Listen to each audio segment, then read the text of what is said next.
Hello, hello, hello. I am Skylord Dunn, and I'm here to talk about dragons with everybody here. And first off, let me welcome first.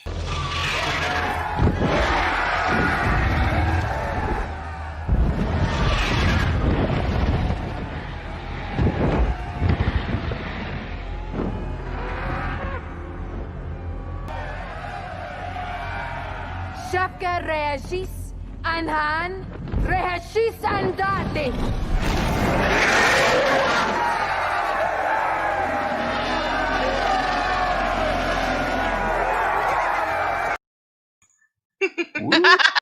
Hello. Yes, I am the White Fury today.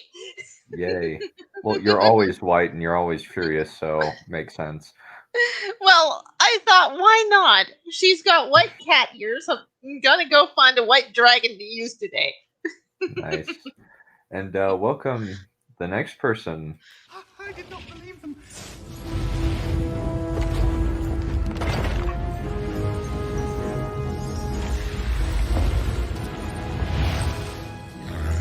Do you know?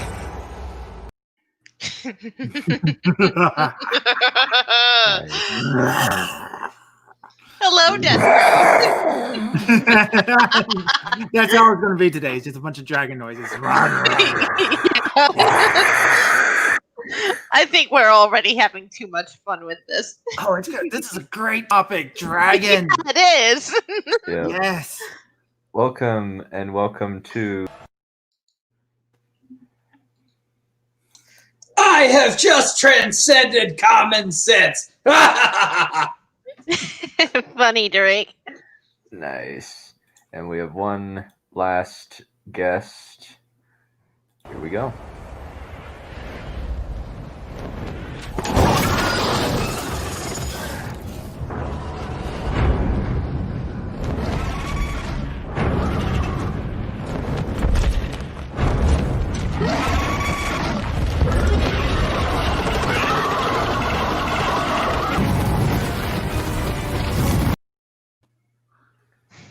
I am the destruction of all that is good. I will burn your villages down and take all you hold valuable. Fear me, for I am Fafnir. Still simp wolf. Fuck Yeah, you, still a God. I'm not ashamed of it. It's all in good fun. I will destroy all in my path, and you will not stop me. It looks like Zimzilla's going to try to do it. You can't roar. Nah, it's more of a Zongrit, but I'll get to that. All right, if you're done making guttural noises in all our ears. Alrighty. Stop it. Okay. I need to get some. I can't. Has Zimzilla? Did I give Zimzilla a link? Let me see if I got him. Yeah, he's on the stream team. Oh, okay, cool. Okay, that'll work. That's giant monsters. It works. I will. Okay, I'll just. Okay. Well, I can't. Well, I don't have Time. Well, it's like processing. I was going to say processing speed, but that also works. Technically, Godzilla's a dragon-like creature. Yeah, Well, I although can this still does just- bring to mind that we well- have to do a giant robot stream, and I get to stay the same. Yeah. Yeah. Yeah, Zim. How about I just use? I'll just use Godzilla since he's I'll just use Godzilla since he is basically just a flightless dragon. We'll just go with that. Yeah, he's not quite an Eastern dragon, though. Yeah, Zimzilla's on the stream team. Okay. Okay. Just dang, you poor sod. Get something soft so that it doesn't sound like you're eating. Hey, here, do what a typical dragon would do. Find the nearest peasant village, burn it down, take the sheep and cows, and then burn some more villagers. will also includes swiving the maid, stealing the maidens for use in I don't know Coordinate the what. countryside. Mating purposes, maybe? Not sure how they'll handle it, considering the size of it. Well, we know that size doesn't matter. It's the motion of the ocean. It's not the size of Fafnir for me right quick. And I want you to ask, how the hell is it going to be possible? These streams are weird. Yes, you they think that's are. weird? I could have found a picture of Zork's dick. Can you not? I know exactly what you're talking about, and Forkid's changed it so it's his whole chest is a dragon head as opposed to just. Oh, God.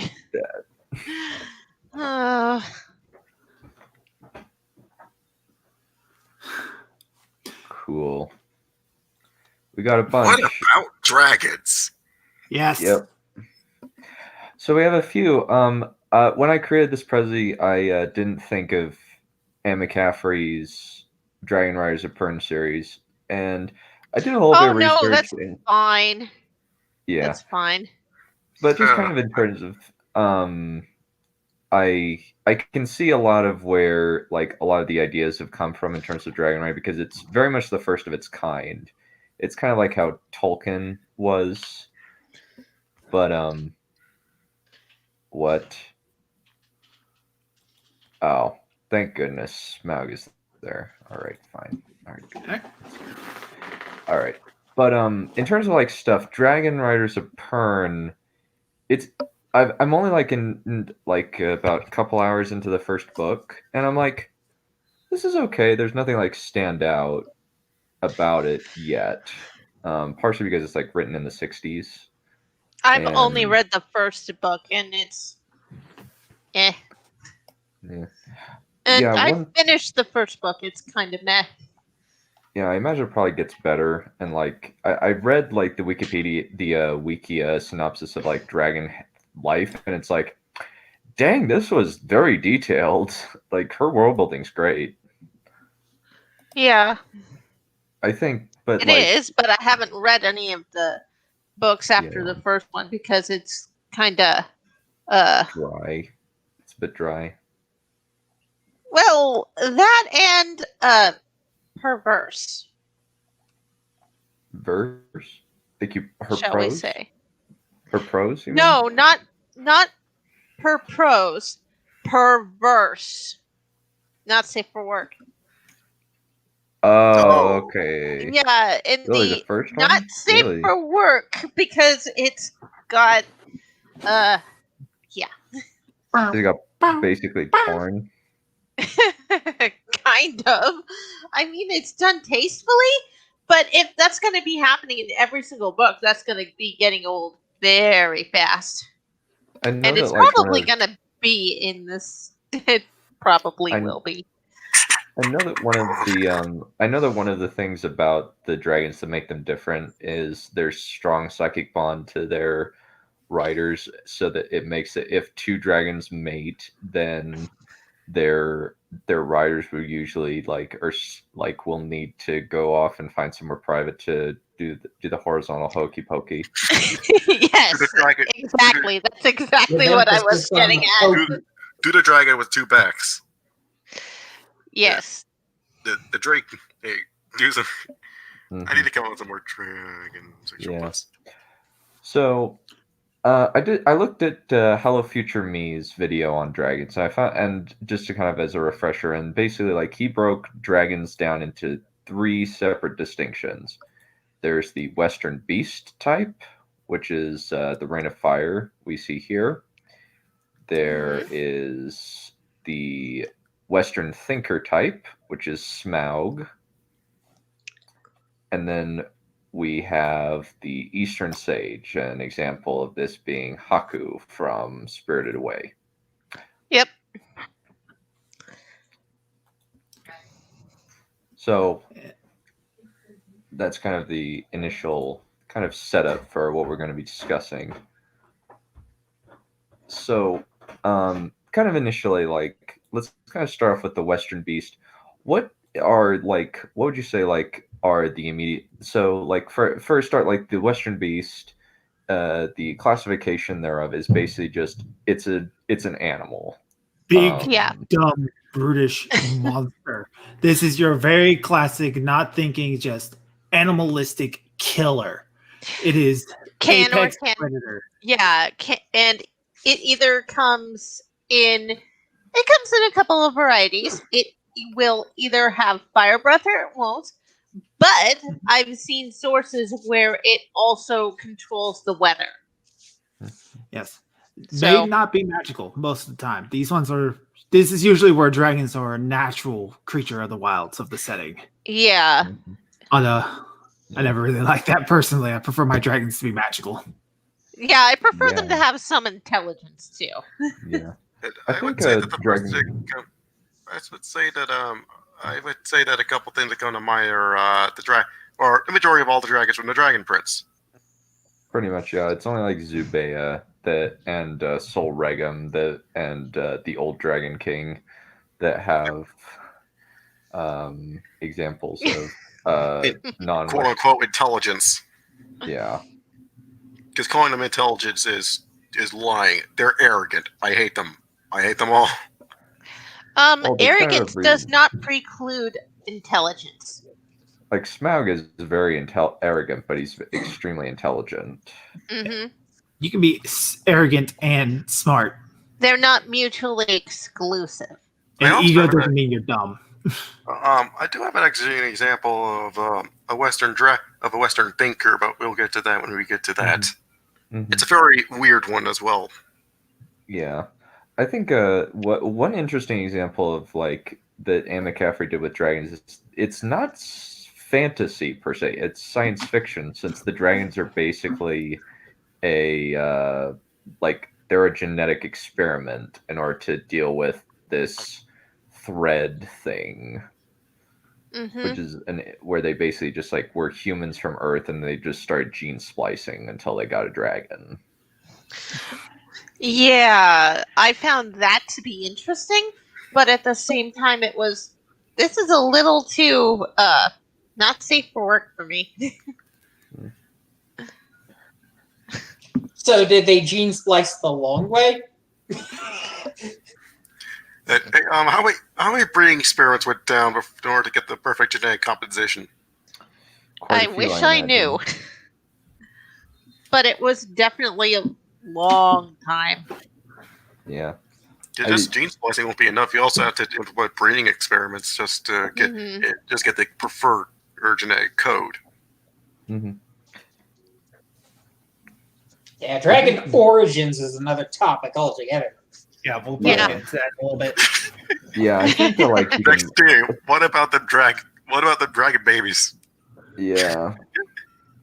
What about them dragon babies? It's usually just like, yeah. Thinking about like, I actually like thinking about like how like dragon like, at least maybe not like the actual like active copulation, but the dragon mating customs, or at least like relating to like their if they mate for life or a certain period of time, however they want to do it. Yeah, the Dragons of Pern. It's a very much a whoever is closest right now. I think. I also would say I would most likely say the dragons from the How to Train Your Dragon series. They're intelligent, but as like That's not why. as They're That's why I have them right cats. here. yeah. Yeah, the dragons in the How to Train Your Dragon series, they're definitely animals. Yeah. They have personalities like animals do, but their needs are very basic. It's all based on eat, shelter, procreate Yeah. ideas. Until their And dragons explode for some reason. Or the eggs explode when they hatch. No. These dragons are also very much in the magical line. They're not natural. Well, they're natural to the world, but they also have some magic powers. Very clearly. Like the one that can I think there's one like in a shapeshift. I think then there's one that has like wings that are so huge that they can cover an entire forest just by expanding the wings out. And then there are the alphas that control everyone else. Yes, I thought that was dumb too. I think it was kind of, it makes sense within like the context of the universe. I think. Doesn't stop it from being dumb. No, that big dragon was only ruling through fear and not through downright mind control. Mm-hmm. The dragons were still like individual beings. Yeah. Alphas have mind control. Then you have to question how it's even possible how Draco can eat whatever his name is. Drago Bloodfist. Okay, I'm calling him Bloody from now on. Bloodbeard. Because I can't remember his name. It's not explained how Bloodbeard even found another alpha in existence. Yeah, it's strange. It's like, I like the writers of Burke series and they expanded upon the dragons and how there are many different types of it. I love that. Mm-hmm. Yeah. So then comes How to Train Your Dragon 2 with these giant guys. And it's like, these weren't mentioned before. Yeah. Yeah, it's kind of like we see Western beasts in like kind of a lot of old mythology, like Fafnir in the Nibelung saga. There's also the Beowulf dragon that we see here, Dragon Prince. It's mostly like these kinds of dragons. They're basically just a force of nature. Often, like they're Very like much. hurricanes. Yeah, that's how they started off in our mythology anyway. Because we had to find some way to explain what was going on around us. Also, the dragons in Game of Thrones. Yeah, the dragons in Game of Thrones. It's debatable whether they're smart or not, if I understand Game of Thrones. And those aren't dragons; those are wyverns. You can kill a wyvern from a dragon because dragons have 6 limbs, and wyverns have 4. That's actually debatable. And I pronounce it Warvern. Well, wyverns don't breathe fire. That's a major difference. Too. But dragons also don't always breathe fire. Nobody breathes something. Some kind of breath, or at least like they have some kind of breath weapon, be it poison, acid. Like the black dragons from Warhammer Fantasy, they can shoot poison. I actually debate again, Dunn. There is dragons that don't breathe. What? You mean don't? The Aztec dragons don't have breath weapons. A number of the Aztec dragons don't actually have breath powers. Huh. Okay. Like Quetzalcoatl would be an example. Depending on the mythos, the mythology, and everything, and this is a lot of discussion that can be had with dragons, just because every culture in the world somehow came up with a flying reptilian-like creature that has very similar traits to one another. All on their own, too. All on their own. It makes you wonder, maybe there was some animal that went extinct that spawned the idea. Maybe they saw the bones of like prehistoric, like dinosaurs and pterodactyls and stuff, and went, "Oh, look at this thing! Well, this thing would be terrifying." Yeah, I think that's actually an interesting question. Why do you think that Hollywood has kind of mostly done 2-limbed 4-limbed dragons as opposed to 6-limbed dragons? They used to do 6. I remember, was it Braveheart? Where I think it's Dragonheart. Dragonheart, where Sean Connery was dragon, and he had 6 limbs because I specifically remember him pulling his scales up and allowing the human protagonist to kill him. Now, 6 limbs, just to clarify to people, we're talking about 4 legs, 2 wings. Yes. Maybe it's a mocap thing. I think it might be a mocap thing. Or maybe the structural integrity of the animatronic. Something like that. Harry Potter has but they don't use animatronics anymore. They don't have that limitation. I know that Harry Potter, Harry Potter for the Welsh green, the little Welsh green malt they used had 6 limbs. Yeah, walked on its wings. Yeah. It may be a like whatever sort of biology thing they kind of like had that studies the animals, make sure all the like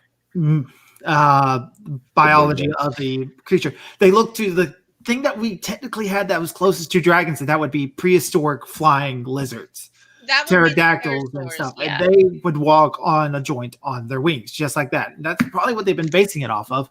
And the look kind of catches on because it does look cool. It looks terrifying. It looks unnatural. It may just be a stylistic choice. I still see plenty of the standard quadrupedic 6-limbed dinosaur. I think I can also reference the Don Machi dragon, thinking every monster born in a dungeon is automatically a beast. Mm. Yeah, we could probably go on to a bunch of things that are called dragons, but aren't really. Yeah. Yeah, like in War Machine, Torek, the Dragonlord of the Cryx, is, I believe, he's a giant rock. The reason that he's called a dragon, aside from the fact that he calls himself one in the very rare occasions that he speaks, is because his siblings will also spawn out these magic creatures that are basically far more conventional looking dragons, especially the Legion of Everblight.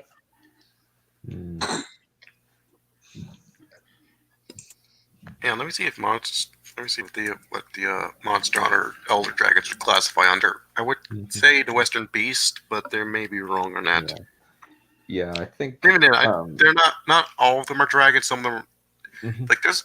I don't think they're dragons at all. They're just classified as such. I do think that one of the ways that Western beasts are kind of the least interesting out of the dragon types, just kind of because unless you're using the how to train your dragon type of dragons, because those are actually quite interesting. But everything else is just meh. Yeah. How to Train Your Dragon actually goes into the ecology of the dragon in that setting. Otherwise, it's really just a big brute for the heroes to face. A big scary monster. Yeah, except it's not, because hiccup. Well, no, you just agreed with me. The ecology of How to Train Your Dragon is what I was talking about. In other settings, it is a big dumb brute. It's an animal. And also the fact that there's so many varieties of dragon as well in How to Train Your Dragon, where they're lots of different shapes and sizes. There are even dragons that lack limbs. Well, legs. Yeah. Yeah, like the Whispering Death, I think. It's a very ironic name considering it's very loud. Yeah. So I think that the next one's kind of more interesting. The Western Thinker. Yes. This one's the interesting one because while the FF, you're on here. Yeah, I thought I would look him up, and this seemed the best image that I could find. There aren't really that many good images of God of War 4 Fafnir. Okay, Sim's here. Oh, excellent. Yay. Oh, by the way, I'm thinking like what John Lemmy said about phoenixes. Let me see. China has the best form of dragon by far. Yeah. Let me stop sharing my... Why? What has the best... Look at this, John Lemmy. 03:41 p.m. Oh, sorry. Phoenixes are better than dragons, especially in media meant for Asia audiences. He's making fun of Mulan from changing... not just any kind of phoenix, it's partially the Western interpretation of the phoenix. Yeah. Right. I mean, they probably could have gotten away with it if they'd chosen to use the Eastern interpretation, but no, they went with the Western interpretation. These people in golly weird are so We're going to go off. stupid. I decided to look up Let's- exactly what it let's- was. Can we? Let's bring in our guest and then we'll continue. Mm-hmm.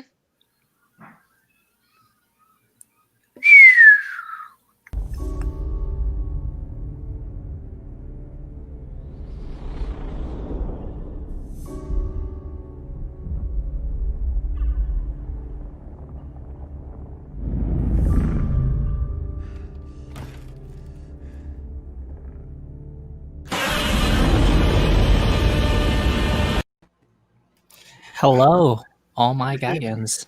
Hello. Zingus to 90. Yeah, I wanted to share a video of the dragon I was gonna do for my intro, which was Singe from Remnant from the Ashes, because I just love that dragon design. Nice. Well, and we have another.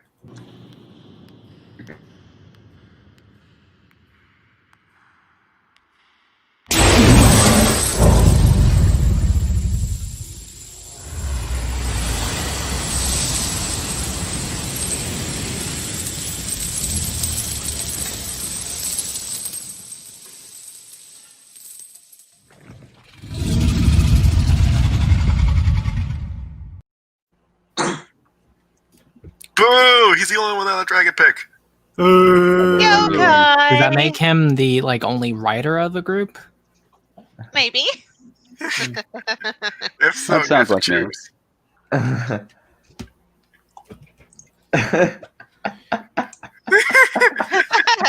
That was a good choice. That was a good choice for an intro, Don. Thank you. I need to upload more dragon wings.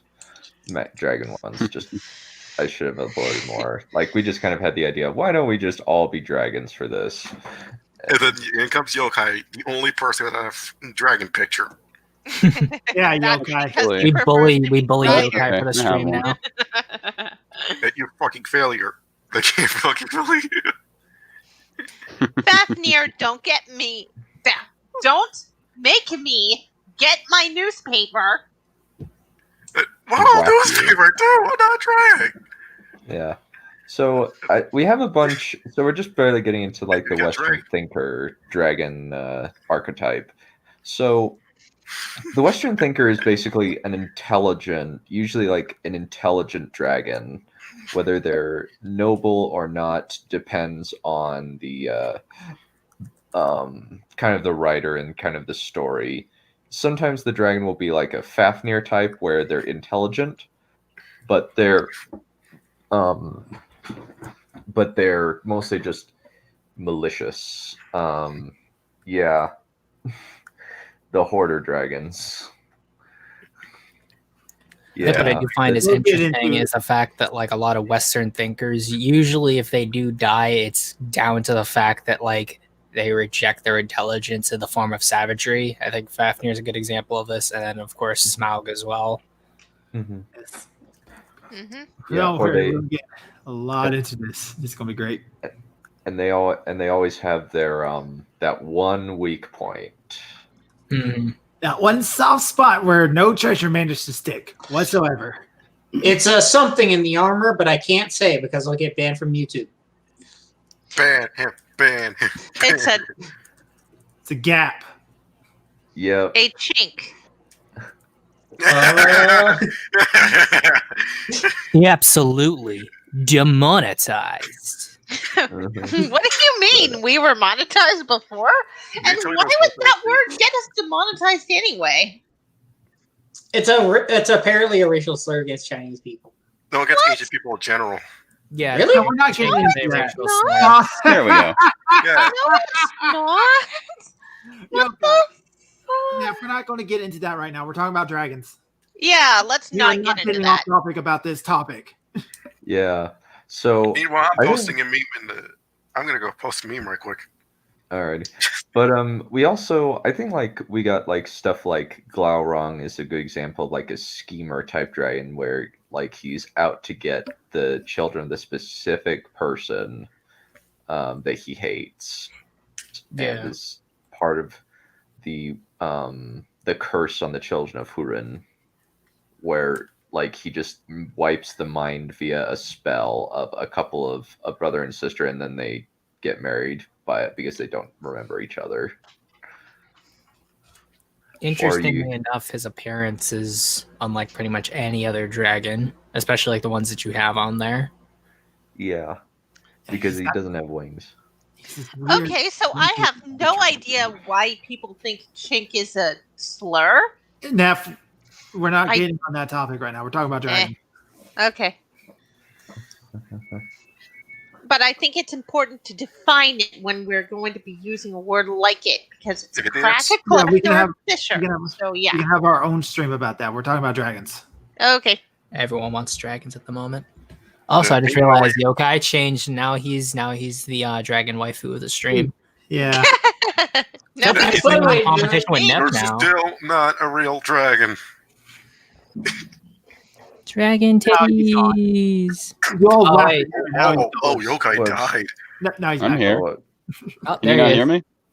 Hello, hello. Yeah, sorry. Hello, everyone. Sorry, I wanted to show the stream your beautiful face. Am I beautiful? Dragon titties. Crap, that reminds me. I could have gotten a picture of Kiryu Coco, but whatever. Oh my god. Okay, well, let's keep going. So what are ways to kind of do our Western thinkers usually portrayed? Like, they're kind of they actually have character and personality, unlike the Western dragon, which the best that you can get is like a cat or a dog. Yeah, all of them tend to be, in my experience anyway, rather arrogant, with Dragonheart being the notable exception. Here's what I got. The dragon from the Endless Legend game. They are it's not a single dragon. It's an entire race of these motherfuckers. Here, let me show you what they look like right quick. Well, actually, I think like another exception would be Saskia and I forget her dad's name, both from the Witcher series. Oh, yeah. Pulling from my experiences, that the baseline lore for Dungeons & Dragons, all the different dragons in that have wonderful variety of personalities and traits. Each one being separated into based on their color or metallic scales. Like the gold dragons, they're basically paladins, and they're constantly going on quests for their gods. And the silver dragons are wizards. Almost these are just basic broad overview.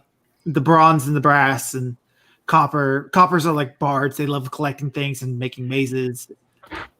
And then the brass are like warriors. It's even noted that they like to fight so much they sometimes forget that they're supposed to be pretending to be a human in their magical form, and they'll just go into a dragon form in the middle of a big battle. The black ones are swamp dwellers. Oh, the black ones are great. They hate civilization. They love to see things get destroyed, and they're constantly living in like the ruins of things. Green What?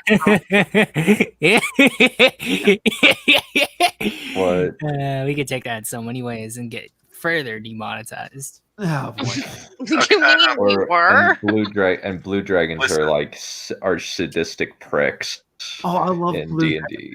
In a previous setting I was running, I had in baseline lore D&D, blue dragons live in groups called suzerains, the suzerainty, where basically all the blue dragons in the area, they kind of know each other, and they kind of like have like these almost meetings where they handle and deal with trade with one another, what's going on, whose properties where, mating, marriages. I had this suzerainty take over a whole country, and they were ruling like kings over a whole place. And you have to really think about this when making a fantasy setting and your dragons are Western thinkers. Why are they not in charge? A single dragon is worth an army in some of these cases, especially if they're huge. That technically does happen in Warcraft or World of Warcraft, especially like in vanilla when Onyxia was technically controlling the alliance alongside obviously named Bolvar 4 Dragon, which I find ironic. Yeah. Or with the Dragon Prince, where the elves worship the dragons. And the elves are assholes. Yeah, they kind of are. There's Fucking also ales. Right, both the ales and the dragons are assholes. Zolrigan was a fucking dick. He got what he fucking deserved. He got blinded. I don't care. That motherfucker could have died, and I would have cheered. Yeah, there's also the dragons in Magic the Gathering, specifically Tarkir, where originally Ugin died in the timeline, but then Sarkhanbul went back in time and fixed him with the Hedrons, and then because of Ugin, the dragon storms on Tarkir kept spewing out dragons faster than the clans could keep up with them, until finally the dragons assumed control of each one with their different type of what is it? They're different type of person. Yeah, different personalities. Like the Atarka clan are like just beasts that are hungry all the time. There's the Kolagon tribe, which is basically flying around constantly at war. They're basically the Mongols with orcs. Wait, Mongols? Yeah. Mongolians? Yeah. Oh, hello, Mongolians. Or Goddamn Mongolians! or the Ojutai, which are basically like knowledge seekers with ice. Nerds. Yep, the bunch of nerds. But Ojutai like has like nerds. special. Well, they're magical nerds that can like reflect attacks with their brains. Does it just affect their nerds? Yeah, they kind of are. And then you got the. Oh, go for it. Sorry, go ahead, Dan. I was about to interrupt. And then there's the Silumgar, which are basically like snake dragons that spew poison, and they're just basically like opulent. And then there's the Dramoka clan, which are actually decent, seem to be decent, where they're just kind of in control of the desert and trying to keep things relatively okay. So to make Zim here happy, Ghidorah. Yes. What about the best dragon? We could totally talk about Ghidorah, because I think that in a let's way just talk about Ghidorah for a couple hours. There's the Western Which one? Beast. I think the best way for like an alternative to the Western Beast for the East would be the Eastern Calamity, because in a lot of cases Western Beast dragons they're usually pretty big, pretty strong, but they're not always the biggest bad that most protagonists have to face, because they're usually, of course, animalistic and end up just kind of being the thing that the hero gets to kill before facing the big bad. While in the East, a lot of like the really strong dragons that you have to fight that aren't necessarily the most intelligent are extremely strong and like almost always world ending. Mm-hmm. It's like, I think this is why, where'd you say you got this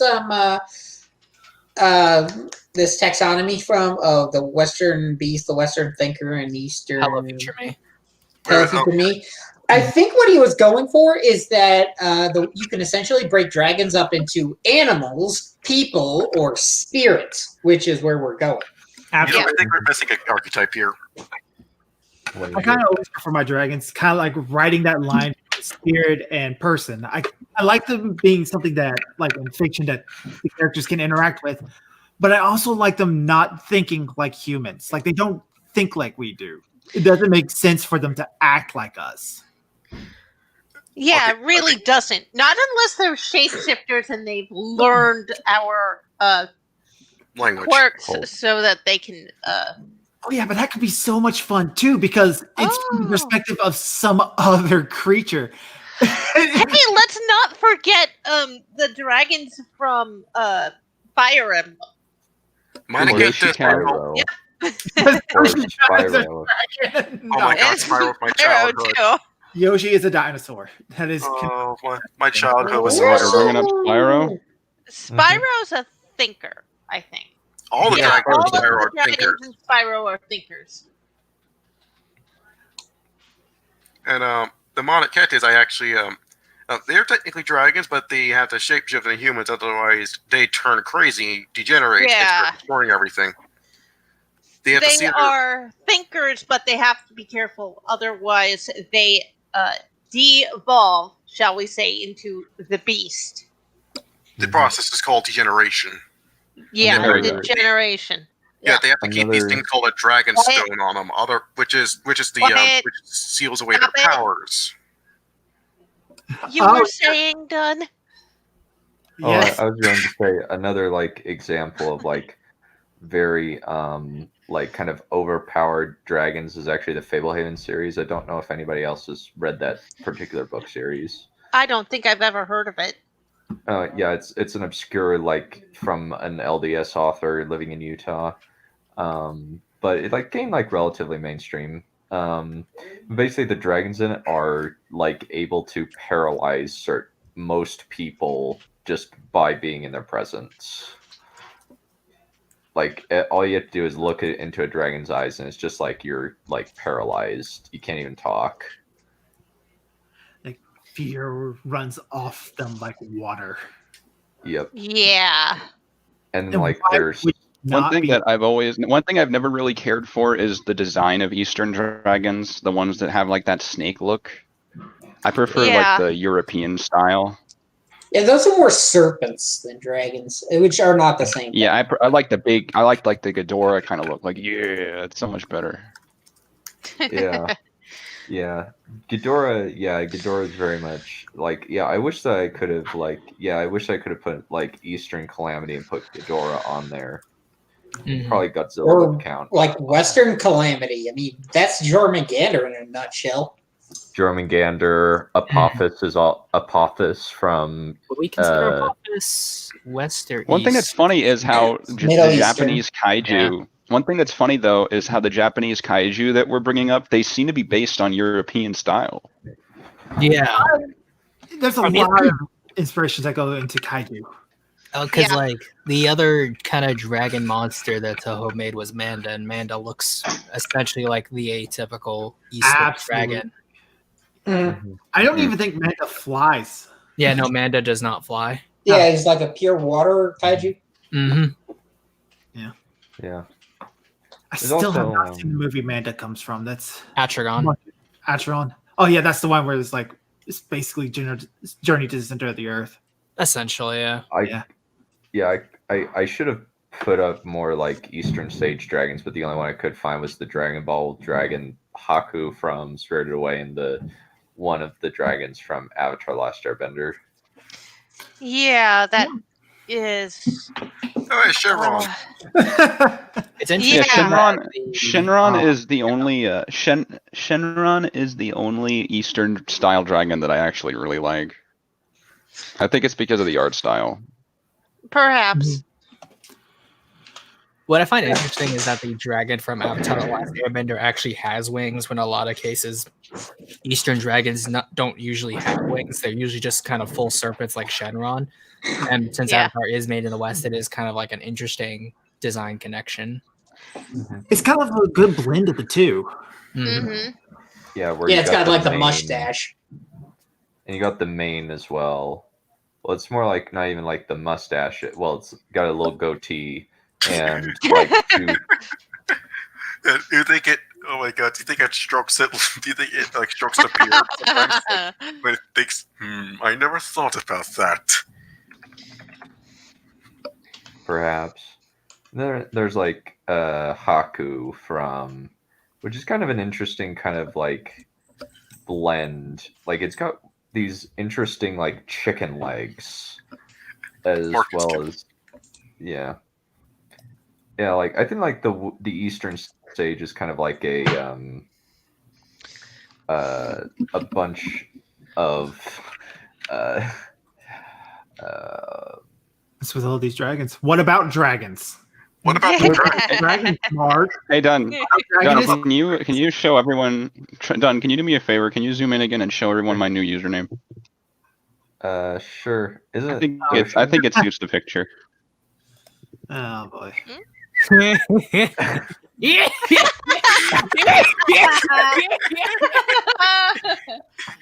Yeah. Well, I would categorize the Eastern stages as potential mentor characters. Mhm. Absolutely.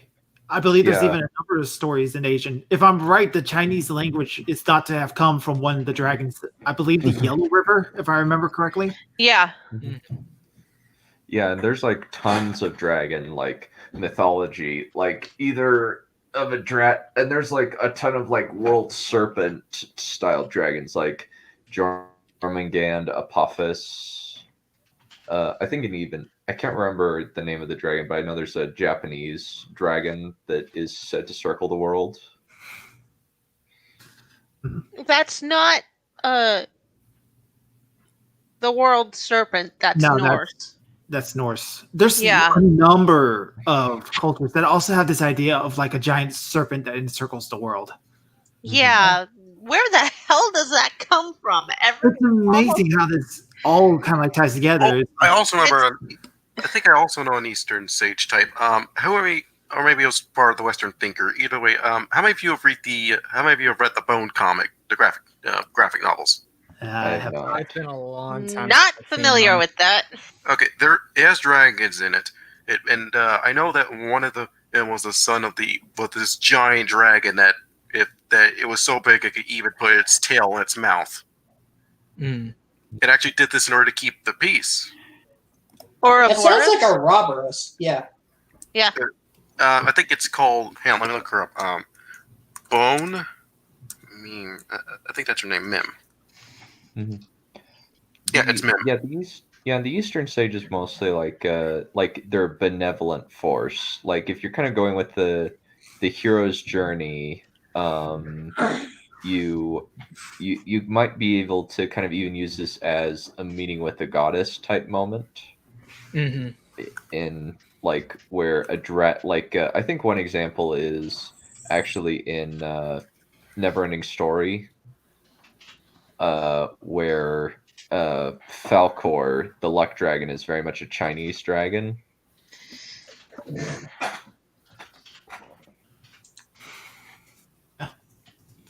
And like you get a rest after a terrible ordeal.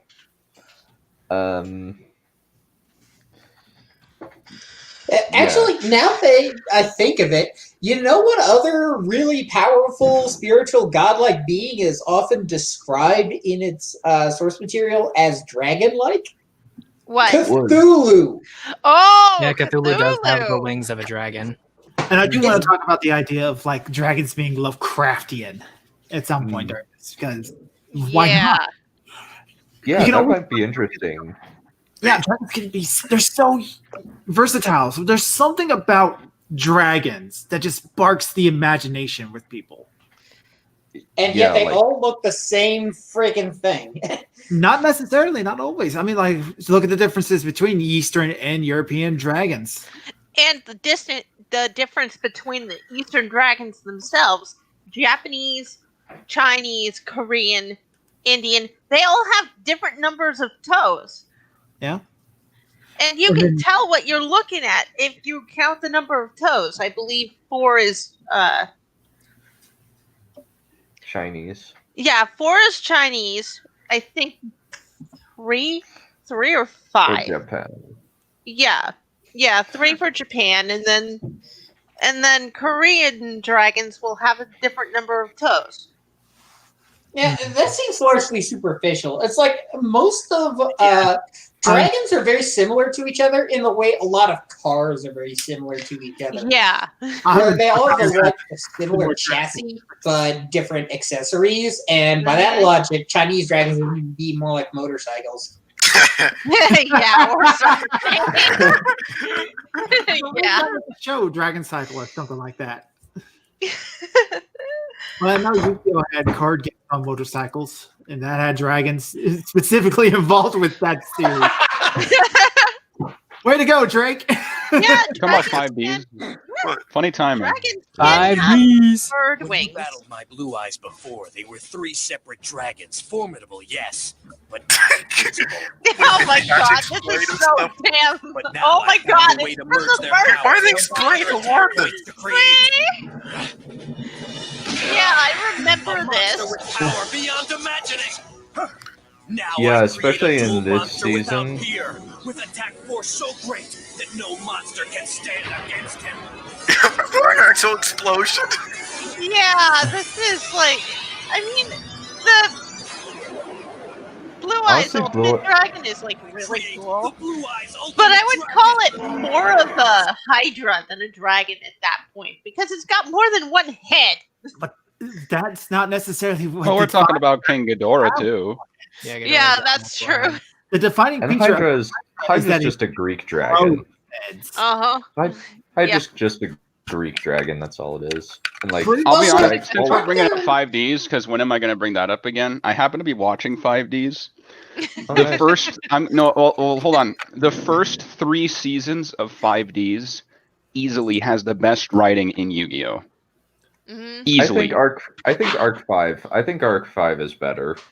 You're just saying that because there's so many dragons in that season. Oh no, actually, that's not it. No, I'm saying for done because I did not like Arc 5. 5Ds was good though. Yeah. It's particularly the first 3 seasons. But once the 4th season began, Yusei kind of turned into a bit of a Mary Sue, and a lot of the archetypes just kind of fell apart a little bit. Like the world would start to kind of morph itself to where the writers made some dumb decisions, where like other characters would deteriorate in favor of making Yusei look cooler. But the first 3 seasons were spot on. That was solid. I'm not happy about it. I wish it stayed that good. I really do. I'm still going to finish watching it, but. Nick Brown, to answer your question, yes, Tiamat has 5 heads, 1 for each the chromatic dragons in D&D. And yeah, dragons can have feathered wings, and they can have feathers. They can look like oversized birds. Yeah.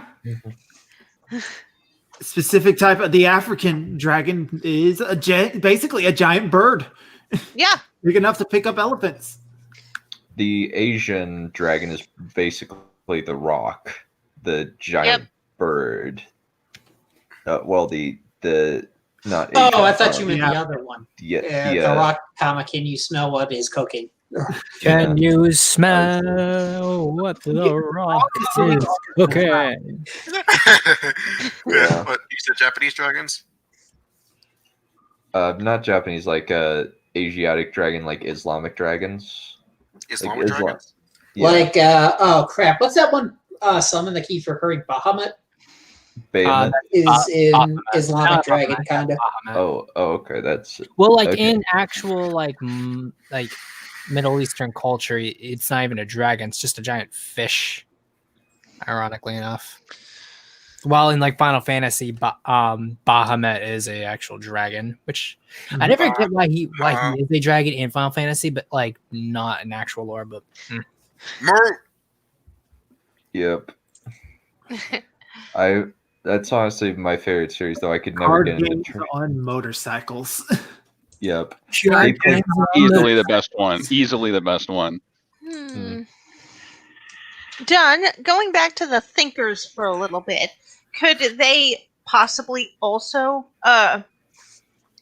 play the role of mentor? Oh, but for the love of God, watch the sub. The dub makes me want to kill myself. I'm just going to say it now. Never asked the question. Yeah. I'm sorry. Double what?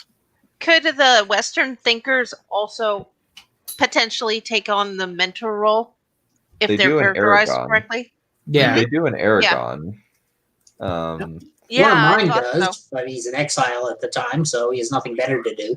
And yeah. yeah, I guess like I mostly just kind of had.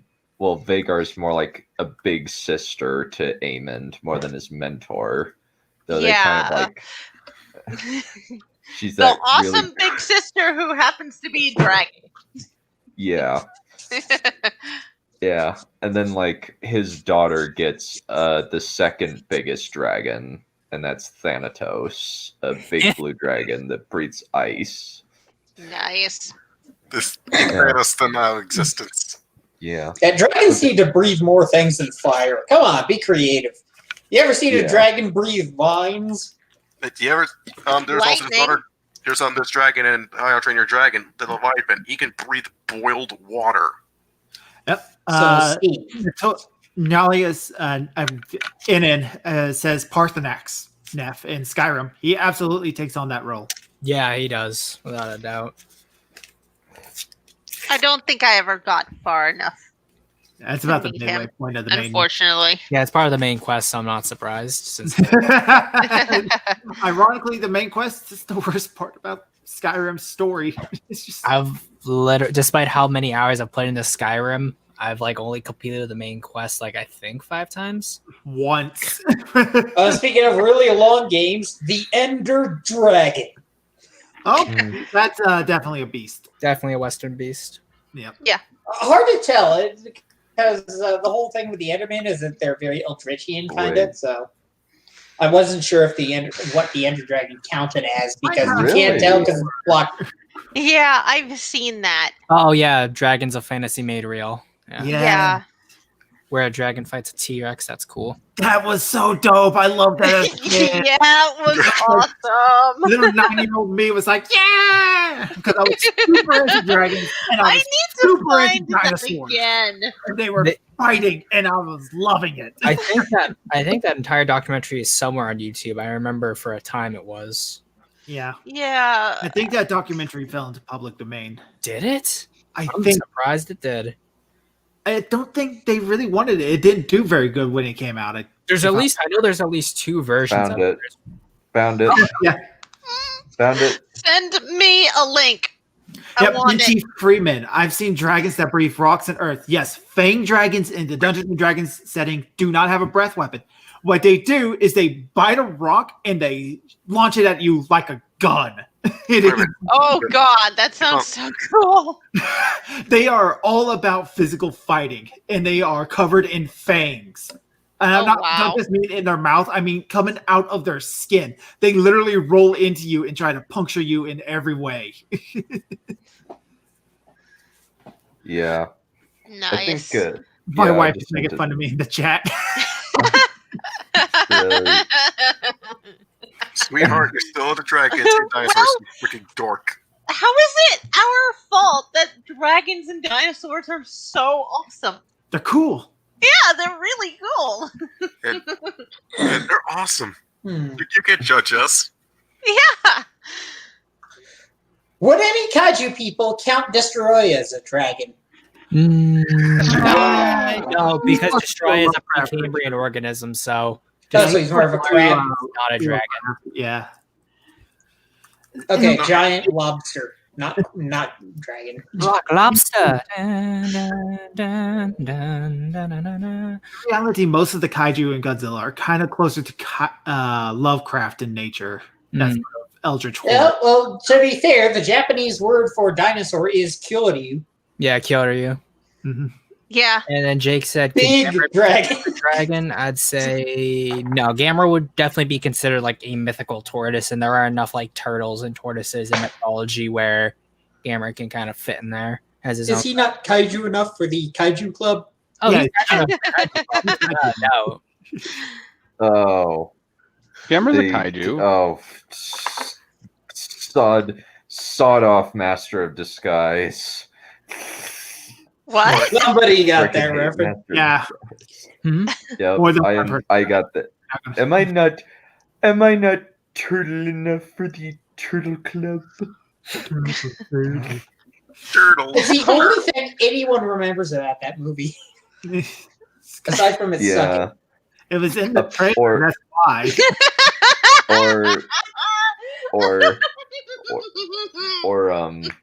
What's up? What are you laughing at, Neph? It's in the memes. Yeah, the memes are funny. Yeah, I know. There's good memes. Yep. Yes. Can we get back to dragons? I'm sorry. Out. Memes. No, we'll do the memes. We'll do the memes at the end. But like we've set, like now that we've kind of set the now that we set the groundwork for types, let's do dragon as antagonists and discuss like so. Lord of the Rings. Dragons make fantastic second to last antagonists. bosses. And it's not And it's not just that the term dragon can be used to denotate who the big bad side. Yeah, it's like in the Five Bad Band, the evil counterpart to the big guy is the dragon. Yeah, typically, or possibly the lame. The dragon has to be a badass, unless you're what's it called, Viserys. The dragon is just a no one. Yeah, it's Cosmokiri. I am the dragon. Yeah, just think about it. Trogdor burning up the countryside is a great antagonist. Mm-hmm. Yeah. Trogdor. I think this is actually another fair point. Technically, Sol Reagan was an antagonist. Yeah. He's actually a good antagonist for the episode he's in. They have to figure out a way to beat him that's clever. Dragon spawned so many cultures, so many ideals. Just the three basic things we came over as: dragons as a beast, dragons as thinkers, spiritual, whatever. They can range from anything from just being the monster that the bad guy has. Yeah, and if you write your story correctly, you can have all those types in the same. What is normally done. Yeah. A force of nature, very little complexity. Are close enough. A force of nature, very little complexity. Game win conditions over and over. Yeah. I don't know what you mean by that last part. You beat the dragon the same way. Yeah, over and over. More than it, because it's awesome. I thought you meant it was like you beat the same dragon over and over. No, it's like kind of like where it's that one with Smaug gets that 1 weak spot in his chest that Bard gets the arrow in. With Beowulf, it's that one piece in the neck that he slides the knife through. Are there any dragons that you know of where it's a common trope where you know how the dragons are really smart and really old? Are there any dragons that use their ancient intelligence to sort of become like sort of reptilian Magneto types? I don't think I've ever seen that happen. Deathwing kind of is like that. Okay, so science is pretty unique in that respect. Well, because after Neltharion got corrupted by the old gods, he made the demon soul, which had all the other dragon aspects put their power into it, which allowed him to become supercharged and powerful. Then after Malagos and the Blue Dragonflight tried to subdue him during the War of the Ancients, he essentially just genocided all of the blue dragons in that single instant. Then he was also able to capture Alexstrasza and essentially make her a brood mother for the Horde to create drakes for the Horde to fly on against the Alliance during I think the first war or the second war. One of the two early wars between humans and orcs in Warcraft. Yeah, but in the Forgotten Realms settings for Dungeons and Dragons, there is a dragon that's living deep in the underground, in the Underdark. Which is basically the world beneath, where he is working on trying to get every breath type of dragonkind because it's supposed to fulfill some sort of prophecy. And he is slowly building up his own little horde of his own children, basically making the eggs, breeding through magical experimentation and cloning and all sorts of things like this to build up an army. Mm-hmm. And he's missing only one breath, which is some sort of breath that's supposed to take life away from creatures. It literally sucks the soul out. It's like the Infinity Gauntlets, but with more giggity giggity.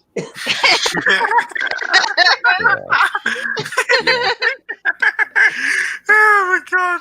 Avengers Endgame style. Well, we have to go back in time and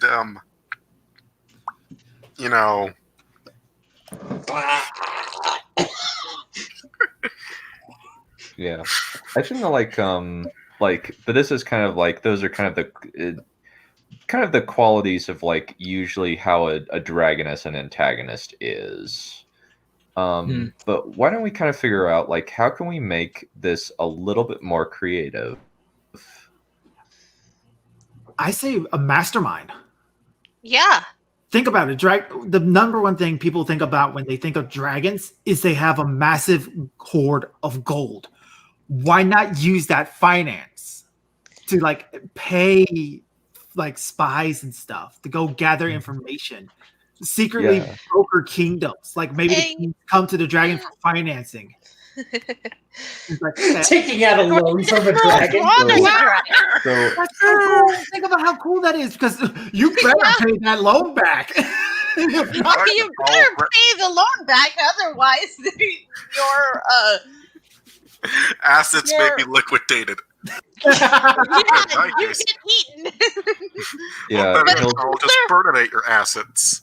Another thing that I would love to see is a character like Grand Admiral Thrawn as a dragon, where he's always 5 steps ahead of your protagonist, and no matter what they do, they have to work to get their victory. Bitcoin dragon, space junk, I love you. I would love to see like in a sort of urban fantasy setting, like a dragon running a casino, essentially. Like he's able to just like use his hoard to finance it, and just every time he's like either beating people directly at the table or people are just losing his casino, his hoard's just getting bigger and bigger, and also The house always culture. wins. Yeah, literally, the house always wins. Yeah. He's invested his He's money sleeping into on Anna's dream bed.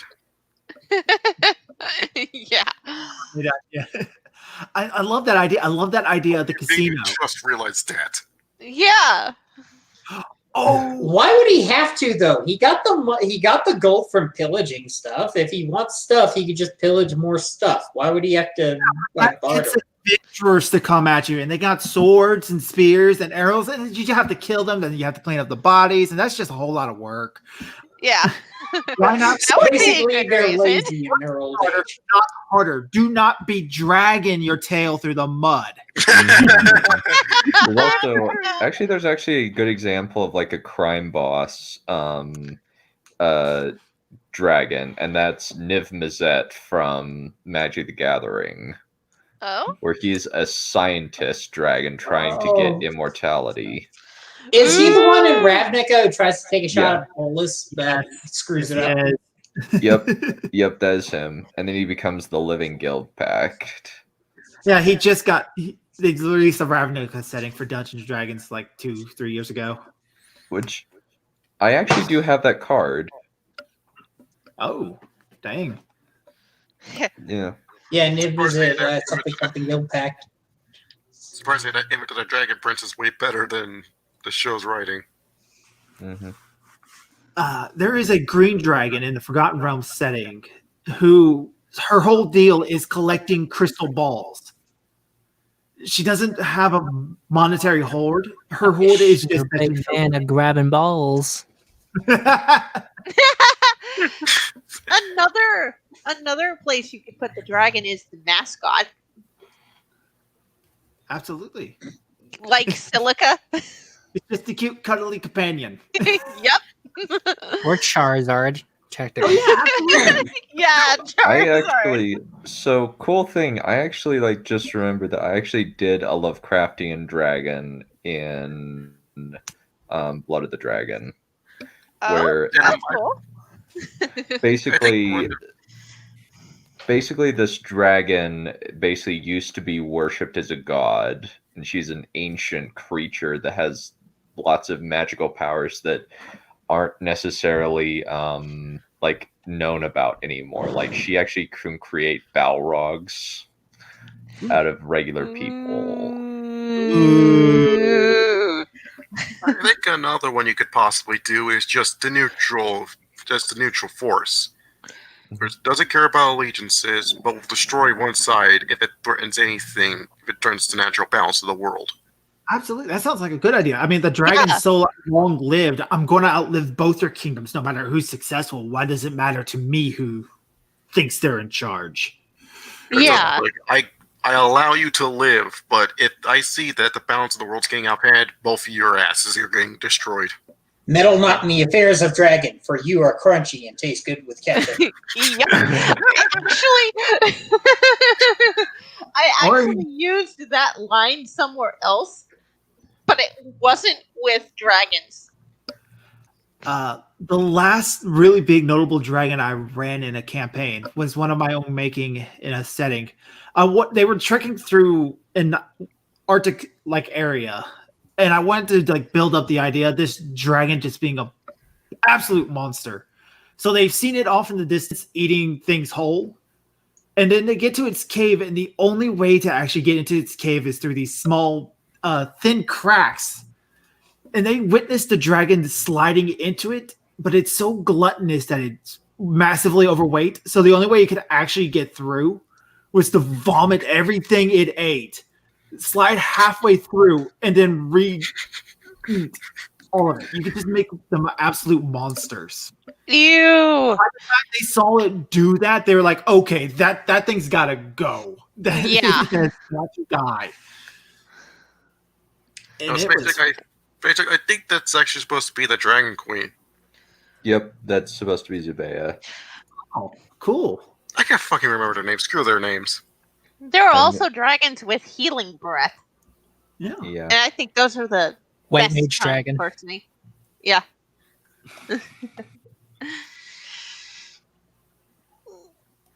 There's one thing driving me nuts that I can't remember, but it was when I was doing research about like when it specifically it was that Godzilla stopped attacking humanity and started protecting it.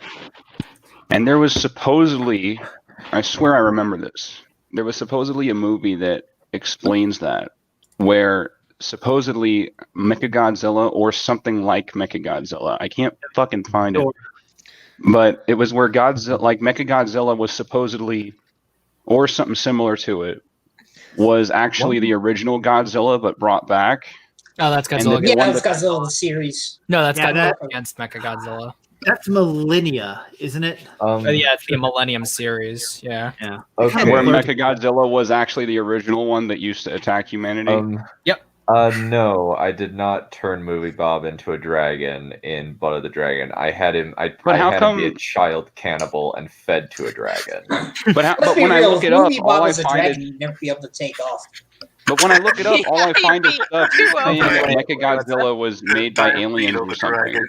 Yeah. Oh, because you're looking at the the 75 Mechagodzilla. Look up Kiryu if you want to look up that Mechagodzilla. Yeah. Like you, Yeah, Yeah. I'll put that in the Godzilla's chat. not exactly good with its lore sometimes. Okay, considering how fat Movie Bob is, how fat would Diabeto the Dragon be? Well, He'd be like Diabeto that one the dragon dragon. from Dragon Tales, that really big fat one.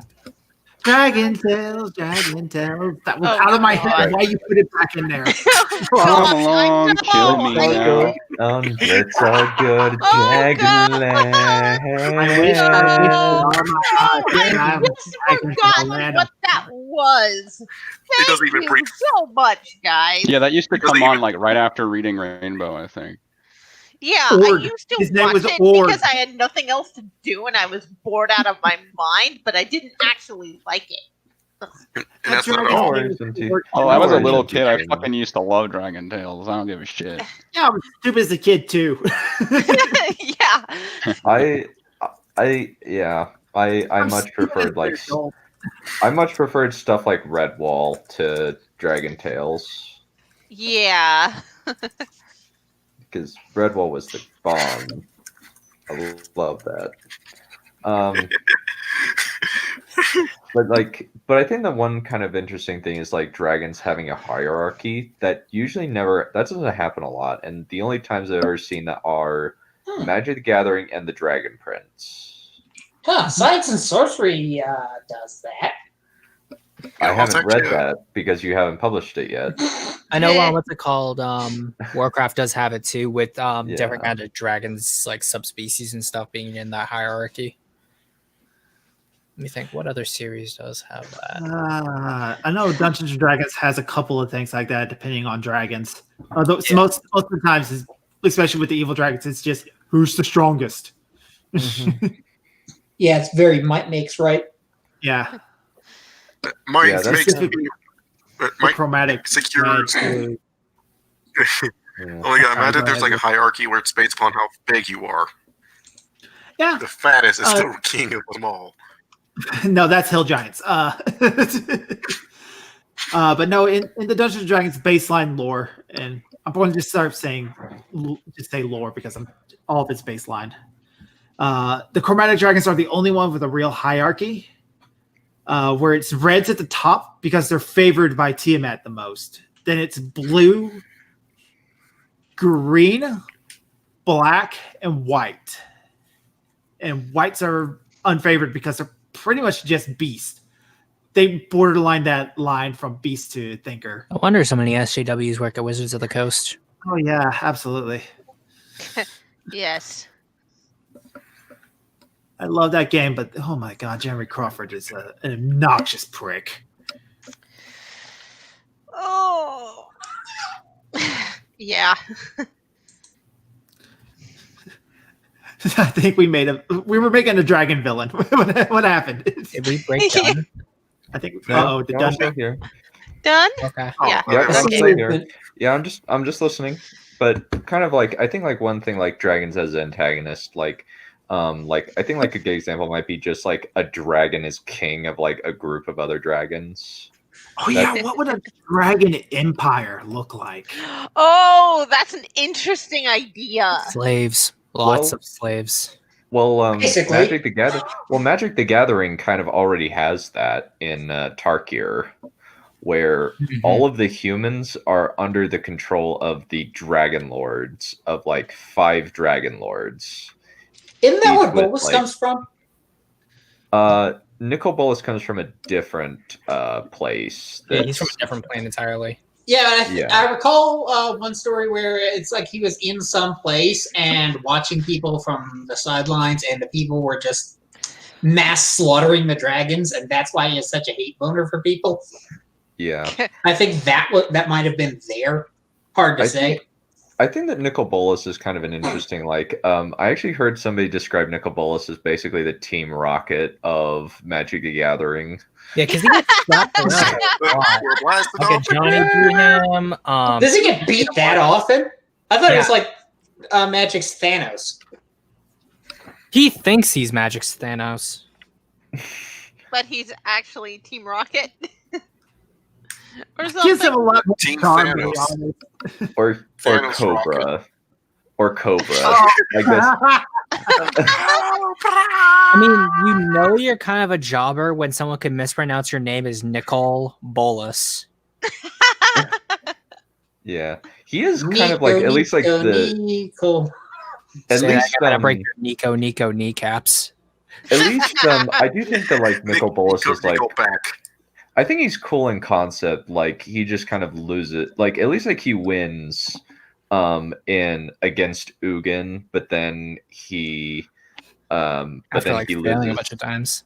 He Yeah, lost to Ugin a bunch of times before he finally got his win. Also, his old card art is wonk. It's super Yeah, wonk. And the memes. The picture in and of itself is a meme. yeah. And then like they finally like thankfully got an upgrade, and I actually have that card. The original one? Not the original card. The new one, Nicol Bolas Planeswalker. Oh yeah. But it What? crows it. He looks like he's so done with life. Just reading his book. He's an old man with his book. Get off my lawn.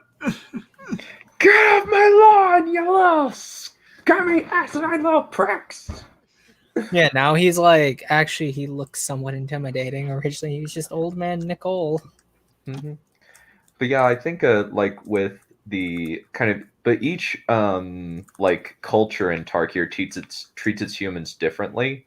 Mhm. Like the Kolagon tribe, like they're basically warriors that are like they're kind of scared of their Dragonlord. They're scared of being eaten. But they'll fight anyway because they want to fight. And then with the Dramoka clan, the Scale Lords actually defend trade caravans and actually have a good relation with humans. The Ojutai are just kind of monks.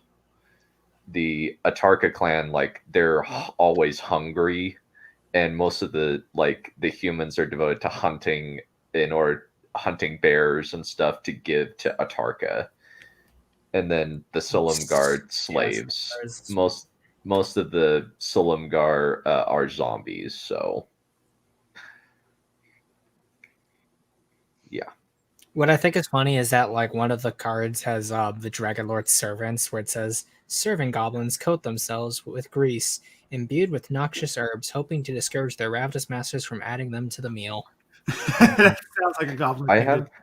I have that card actually. I have that card too. It's actually really good. It's a really good card if you know how to use it. Yeah, especially like it just makes the dragons cheaper, which is nice. Exactly. Dragons are expensive. The chat keeps bringing up Skyrim. Should we talk about Skyrim real quick? Yeah, there is the dragon cult. We should. I made a meme and I put it in the memes just because I stopped bringing it up. I have never played Skyrim. I've never even watched the I can speak some kind of confidence with it because there is the dragon cults, and then there was the dragon empire that was a Tamriel, and that's where like the Nords, who technically were still at Morns at the time, were ruled by the dragons, which was essentially just kind of a caste slave system, with obviously the dragon priest having a lot more privileges due to their direct connection to the dragons and essentially serving as their toadies. However, in Akavir, where the dragons actually came from, they're not even the strongest kind of society there, because they get slapped around by the Akaviri humans. And then I forget the race of cat people from Akavir, which are different from the Khajiit, but they also hunt dragons. And there's a lot of things on Akavir that actually hunt and kill dragons. So it's an interesting, from a cultural perspective, how the dragons are seen as these really overpowered things in Tamriel. However, when you look at like how they are in Akavir, they kind of get slapped around a lot. They're mooks at best. They're not like complete mooks, but it's like hearing about dragons getting killed in Akavir is kind of commonplace. Ah.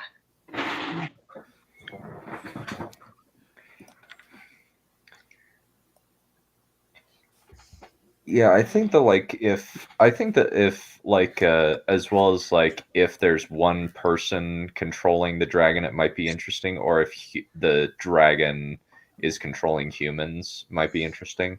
Mm-hmm. Yeah. Like I like the artwork of this card in particular, the Dragon Whisperer. Oh, I do not have that card. I do. Thankfully, like there are a Nice. bunch of Magic the Gathering. There are actually a bunch of Magic the Gathering shops in Kansas. So, are you in nowhere? I live in Utah. I just was in Kansas for 2 years. Aw, I was gonna make a Carolee dog joke. Sorry. Sorry, I don't live in the middle of nowhere. We'll And have even to then, abandon that joke like a pup. Let's see. What other ways of like a dragon as antagonist? Like you could have one thing that came to my mind was dragon as like kind of a neutral obstacle that needs to be passed, and maybe even becomes an ally. That's also a possibility. That does happen in Journey to the West. Mm-hmm. I like Sun Wukong beating up River Dragon that kind of just chills with them and becomes a horse. Well, no, I don't think Sun Wukong ever fights with the horse. Does he? I'm trying to remember because it's been a long time since I've read Journey to the West. That's actually not I what do not happened. believe he does. I think Neph is correct. Although So- it's been a long time since I've read it too, so yeah. Read Aragon. Okay, so the dragon was controlled by the king through. No, the dragon didn't kill himself to kill the king, but that wiped out the dragons. That I don't think that was Aragon. I think that was something else. Yep, he No. does because it says when Tanzing is crossing the stream, the prince appears in the form of gigantic white dragon, swallows Tang's white horse in one gulp. The dragon then fights Sun Wukong, but is no match and retreats under the water. Sun Wukong appears from an earth deity that the dragon was placed there by someone something. Learned about the dragon's origins, blah blah blah. So yeah, Blah, blah, he does fight that dragon. I'm confusing two different characters, so that's where that came from. Yeah. So, but no, Nihilus, the dragon in Aragon, the ending of Aragon is very much Emperor Palpatine in a lot of ways. Very much, yeah. Yeah. The whole of Aragon is pretty much Star Wars and Dragon Rider drag. I mean, hey, no problem with that. Yeah. Which I'm fine with. Like there are at least like a few nods, but it's just like the basic plot points kind of just add up after a while, and it's just like, oh, I can't not see this. Yeah, it doesn't deviate enough. Yeah, like especially like the two literal "I am your father" moments. Yeah. No, that's not true. That's impossible. Yeah. And then, like, for the rest of the series, Murtagh is basically Darth Vader, even to the red lightsaber, or red sword, I mean. Oh my gosh, I never even thought about that one. That's so true. And Aragorn Thorok gets is red. I never thought about it. Bazingar's blue. blue and red. Blue and red dragon. Like, I'm surprised there isn't like a There's- popular anime and then there's series, the- at least not one that I know about, where they just flat out do the Power Rangers thing, except instead of it being the Power Rangers with robot suits, it's just they just morph into dragons when they fight. Oh, I guarantee That it's would something. be- time. There's got to be Dragon. something like that. Alex Halo, you're a weeb. Tell us. This is an anime. There has to be something like that. You're a resident Oh, I know degenerate. about it. It's American Dragon, Jake Long. Big Long. Oh yeah. Yeah, that show. The first season of that show was meh, but second season was better. I was going to suggest Digimon Frontier. That close. That's also true, but did they actually turn into a dragon in that one? I never finished. Some of them turned into dragons. Yeah. It has the same basic premise where they become the Digimon, but I never got into it because it didn't make sense to me. Yeah, it was really weird. Yeah. But we got Here's an a off good topic question. again. Here's a Yeah. question.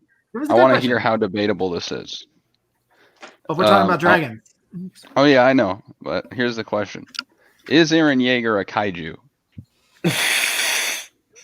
I have no He's a idea who that kaijin. is. He'd be a kaijin. Technically, Gypsy Danger would be the kaiju. No, because and- it's just a robot. Technically, yes. Mechagodzilla is a kaiju. Magira is a kaiju. Gigan is a kaiju. Therefore, robot doesn't matter. It's a kaiju. Well, no, Mogra is just considered a robot. Mechagodzilla is a robot, technically cyborg, depending on the movie. The fuck is a robot? Oh, we just on a different stream we call robots robots. Oh, okay. So what's next? Okay, well, I'll just wait for Kaiju God to come on. I would count. I would say Gypsy Danger. Yes, guy there's enough inside. people no. here already. There's enough. There's like we have like we have 7 people already. I'm not bringing already 8. planning a kaiju stream with Dolomaticus. So Nice. Dun, dun. Cool. Yeah, you should bring him on. You should bring him here and let him advertise his stuff. absolutely, got Mhm.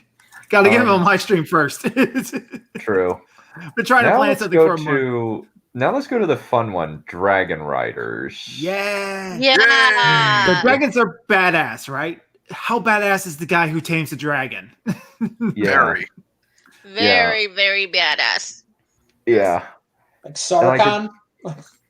Yeah, Sarkon I think is my favorite planeswalker. I actually have the Sarkon Unbroken and the new Sarkon from the newest Sarkon. His ultimate ability is so ridiculously OP. Like summon every dragon in your deck. And if you build your deck on dragons, that's like 10 cards at least that are really high powered. Oh For damn! free. Board wipe. Or if it's a commander Yeah. deck where they're like all there. Mm-hmm. I got one. Imrik of Calidor. Mm-hmm. This man has a personal dragon, and it is the oldest of the 3 dragons. It is a star dragon. I think like one cool thing like about like dragon riding is just kind of like the fact that like they're mostly used as like a symbol of status. Mhm. In a lot of like fiction, like Dragon Riders of Pern, the Dragon Riders are held as almost a species apart from the rest of the world. Same with the Targaryens in Game of Thrones. The Dragon Riders of Berk, it's more like just everybody and their dog is a Dragon Rider, but they have a certain advantage in warfare, though they don't necessarily use it in battle. They just kind of use hit and run tactics in the third one. Mm-hmm. Yeah. Is it like just the classic image of like the wizard riding on the back of the dragon, shooting lightning bolts from his staff as he flies by? It's a really cool image. It always will be. Yeah. Though honestly, weirdly enough, it's mostly either spear or sword is the weapon of dragon riders usually. Well, the spear makes sense because you want that reach if you're fighting from the back of a huge creature like that. Yeah, I want that a makes sniper. sense. Either that or bows and arrows and guns, because those Absolutely. are Lie me also closer. range. I think the want to hit biggest them with issue my with like sword. bows would be like with if you're flying really fast, you'd have to kind of slow down your speed because then that drag from the wind is gonna mess with your firing. Mhm. That like that's Absolutely. mitigated by a gun. So like if you're doing modern fantasy, you could have Then a its neutral special is yeah. gun. Another I was possibility. gonna say, imagine if you had like this hyper competent sniper like Quiet from Metal Gear on a dragon, Then just maybe flying around sniping people. not just See, the quiet. problem with- and Sniper Wolf. Well, there you go. Well, I think there's actually a metal javelin that you could use. Like if you like throw a metal javelin. You know, I'm seeing this Just drop anime. something heavy from the sky. We don't need to get fancy with it either. Just like rocks. Drop Or a rock like, from high enough. It's slings. going to kill someone. Drop a Slings. penny what's from it really called? high. Are you just gonna fly around with rocks in your pocket? Well, basically, like there's a basically like a small missile, like basically a small metal ball. How are you gonna carry a that is missile blades. around? Here, Well, basically, we're a talking about small- dragons. We got Yeah, magic. have a You- small metal ball that's like a I think small there's an like anime metal that did something like shape this. to like throw it. Dragon blasters. I will read that at Just some Wesker's point. ultimate attack in will- Marvel vs. Capcom throws a I missile. will. I will read that at some point. I promise. I just need to edit it so it's not cringe because I wrote that when I was 15. See, the Oh, problem it's with fun dragons to with show. guns is that when you What? start throwing around 50 calibers, it becomes really easy to shoot one down. Yeah, I mean, How about the like, dragon also, just Dragon. holds? The dragon is just holding a gun. I ran into Yeah, dragon that use if a gun. guns and dragons exist in the same world, then it would be really easy to take one out, and they basically would have the same problem that like war dinosaurs have in the Jurassic No, World. I'm saying get stupid about it. Like the dragon is wearing a trench coat with an Uzi. But now, if the I dragon kind was of- actually I- sufficiently armored, that'd be a thing. But it'd make it harder to fly. I technically have that, where I have What, a an dragon armored that has dragon? laser. Yes, I have an armored dragon that has laser cannons mounted to its wrists and strapped to its back. No, give him like a fucking fedora and shit. Actually, I have given dragons clothing before. I have had dragons wearing robes that cover their entire bodies. And Actually, I know what's it called? Yeah, have like a mafia dragon. Discord, I put a picture of a dragon with some guns. dragon code. And I hear Jake and I immediately cringe. Yeah. Yeah, it's Ghidorah with Drake, a fedora. Crow, you were saying something about Dragon Blaster. I think like you just want me to do that. No, I mean, like, well, first off, with Dragon Blaster, it'd just be nice to like go back and read it just to see how far you came since you. The were dragon's 15. got a cigar in his mouth. I need believe to. I need to. that's almost 10 years for you now. What? It's like 10, yeah, almost 10. Yeah, about 9 years. I See how need much to. you worked in a decade. Yeah, I'll have to find it. I'll have to find like a good portion to read that isn't terrible.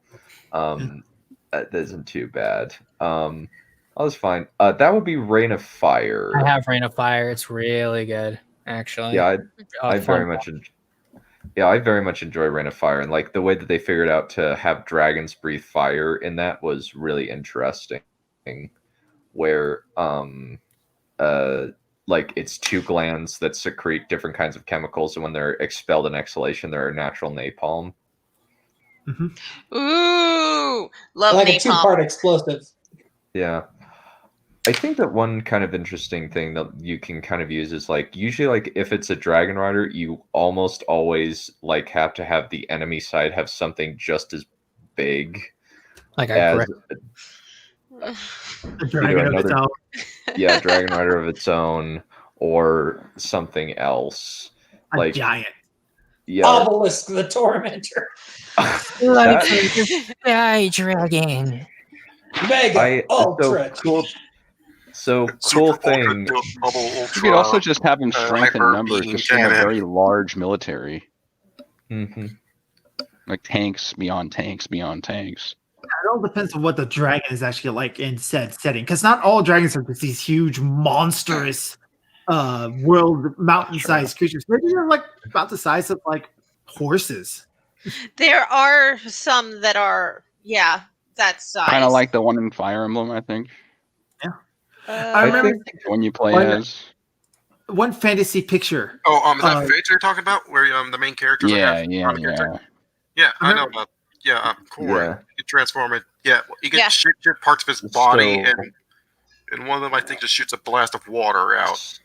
Yeah. So this like for those of you who have like heard of Vagar, this is her rough size by the third book. Wow. Big. Yeah, that for reference. For reference, that She is big girl. Yeah, she's a She big a girl. thick mama. She's thick. Ain't she a beauty? Yeah. Some people like Big Mommy, who's a big Yeah. dragon. Yeah. Let me see. That's a dragon. I'd like to fly. Nick Brown, the fairy dragons are basically about the size of cats. Yeah, Yeah, So- but with so this is kind of like- butterfly wings. Those This are is kind of actually like- kind of cute. This is kind of an example of what Vagar is the size of in the first book. Oh, nice. Significantly On the topic of smaller. Drogon, I actually heard that apparently the dragon shrunk in episode 5. Kind of, yeah. I didn't really hear that. I just heard that like it's I probably like camera angling and stuff more than anything else. But like that's kind of her rough size at the beginning of the first book, where like she's not as gigantic as Balerion yet, for example. Like she's kind of like Thanatos, the big dragon of the first book, is like this size at the beginning, or Nice. or the size of like the Horntail in like. I think she's like a good example of actually her size is like she's actually the size of like the Horntail in Harry Potter. And like she's kind of mean. At least like she's mean in a fight, as mean in a fight as say a Horntail. Yeah, that's a good comparison. Because I remember reading about the Horntail fight. It was. Ugh. Yeah, I'm glad I'm not him. Yeah. Space Junk is bringing up dragons as food. We'll probably get into more ecology of dragons. Speaking of hunting dragons for food, drifting dragons. I'm gonna watch that pretty soon. Drifting dragons? Drifting dragons. Oh, okay. That dragon steak would taste kind of like it'd be like a mixture of like chicken, but beef. Have you ever had gator? I've I've had gator, yeah. That's a famous Yeah, dragon I rider. imagine it'd be something kind of like that. I imagine it'd be Dragons more is- like Chance the the Witch sirloin. King. Dragon food. Dragon as food. Well, like that you would eat a dragon. I mean, Well, think about Why it. would you Why want wouldn't- to? Well, why wouldn't you? Think about Because what you're it's saying. old. would have. Okay, If let's dragons are okay. magical, why would you not hunt a dragon for all that magic that's coursing through their body? Oh, Someone should write. Someone should just write a story about a badass, like just a. Shut up, wise. It'd be super interesting if like Here. what's it called someone ate dragon meat and because they're so full of magic they got high off the magic. Write like a story about a hunter that hunts dragons and eats them. Yeah, absolutely. A dragon slayer. Wasn't that the point of Train Your Dragon 2? Kind yeah. of, yeah. No, Predator. I don't think so. Mhm. Well, I thought it'd be a pretty interesting setting, Space Junk, if dragons got domesticated like cows. But what kind of traits would be domesticated traits? Like in dogs and foxes, droopy ears and curly tails are signs of I could think of something. You know, and like domesticated dragons, that could be a good call to action for a dragon that had higher consciousness that just want to destroy the world. Like what's it called? You could breed dragons with like legs so that like, you're able to clear out like debris after wars and stuff.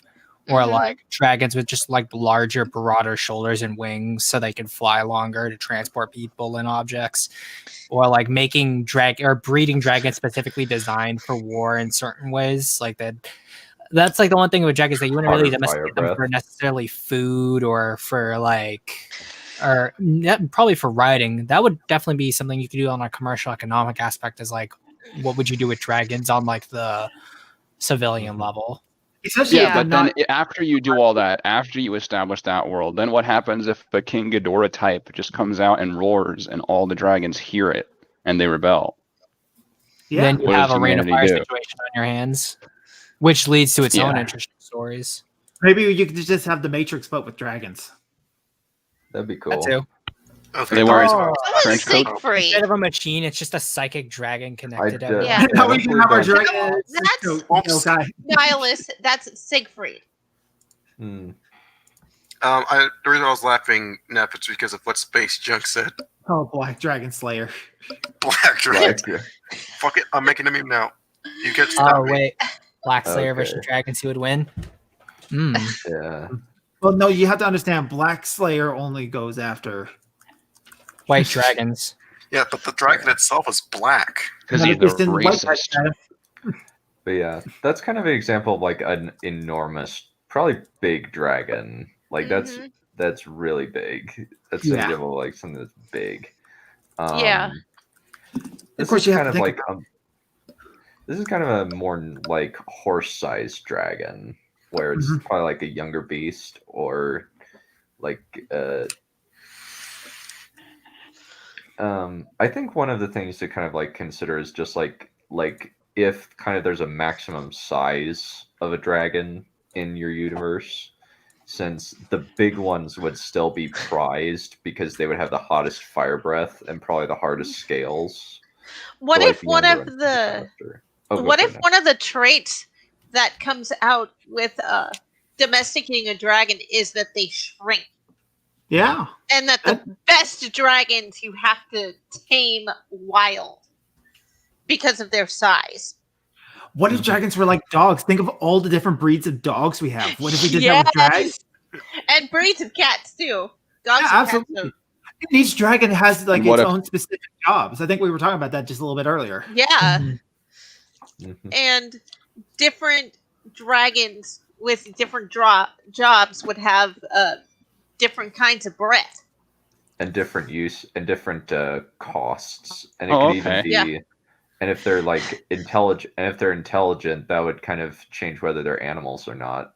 It could be Yeah. like almost like they're employed like people, and it's really And expensive. maybe some to of get them a can wear dragon. maid outfits, and we can make an anime about it. I was thinking they're still Nordic big. based. Maybe they're just like probably like if they're like able to work around humans, they would probably be horse size. They wouldn't be like Drogon or Valerian size Or Vagar. or Vagar. Yeah, yeah. Kind of like I think like a lot of the advantages is just like you can have a variety of different dragons. Like, and another thing about it is just you can either have an animal companion or a friend companion who you know is probably going to stick with you through the most of the story. And if they do die, it's probably going to be painful. Dragon Old Yeller. Yeah. Oh, I'm sorry, old dragon. I'm sorry, old brother. Or Pina, where you can revive them because they're magical, but you have a limited amount of time in order to do so. Yeah. and with adding all sorts of things like this into your setting, you always have to think about what it does. Uh-huh. Yeah. And does that thing which revives dragons work on anything else if that's what you're going to do? Because if Yeah. it works on anything else, then how common or rare do you want whatever it is to be? Because if it's common, then everyone's going to have it. And it'd be real cheap. You got a to holy get. grail war on your hands. Yeah. Yeah. We Or shall you summon also- 7 dragons to then fight for this object. Yeah. That's totally not been tainted by the big evil or dragon. The thing that I did with You can make it where in order to domesticate the dragons, you have to play a children's card game. That would be funny. Yeah. I know that in my Young Dragonlord series, I have the dragons basically like hop from rider to rider as their first rider dies. But first, usually if a dragon will usually kind of wait for a while to like attach itself to their rider, and kind of because they're going to have to get a new model. I guess so. And maybe Literally, you can have an after extremely talking on competent my dragon iPad- that remembers all the riders it's lost. True. Yeah, that's what I've done. Also, With speaking of Vagar, which, literally, as we're talking, I just see like in the corner of my eye, Netflix pops up saying "Dragon's Dogma." Watch trailer now. Nice. I have that game. That's a great. It's a good game, yeah. Yeah, one of the things like about the first Dragon Strife that starts off is basically Vagar is talking to her rider and he asks about Aemond, and she just kind of doesn't want to talk about it because she's still not over him after several hundred years. There's a setting in the D&D game called Dragonlance, where the whole thing is centered around the dragons at war with the mortals. Ooh, nice. Yeah. And there are two objects in there that got made just to fight dragons. There are the dragon lances, which kill dragons, and then there are the dragon orbs, which there are these magically trapped souls of dragons into these crystal balls that are massive in size, like they're about as big around as a person. Wow. And their whole thing is to attract dragons to them. So they always put these orbs in these death trap zones. Like the dragon's going to have to get through this tower that is filled with all these traps that are going to be shooting it with arrows and spears and dumping stuff on them, while the knights are running around with their dragon lances, stabbing it over and over again as it's just maddening going towards this orb because it has to get to it because of the magic in it. You're always going to think about how your world will deal with dragons in its setting, because they're not going to use normal castles like they did in our. No, they're not.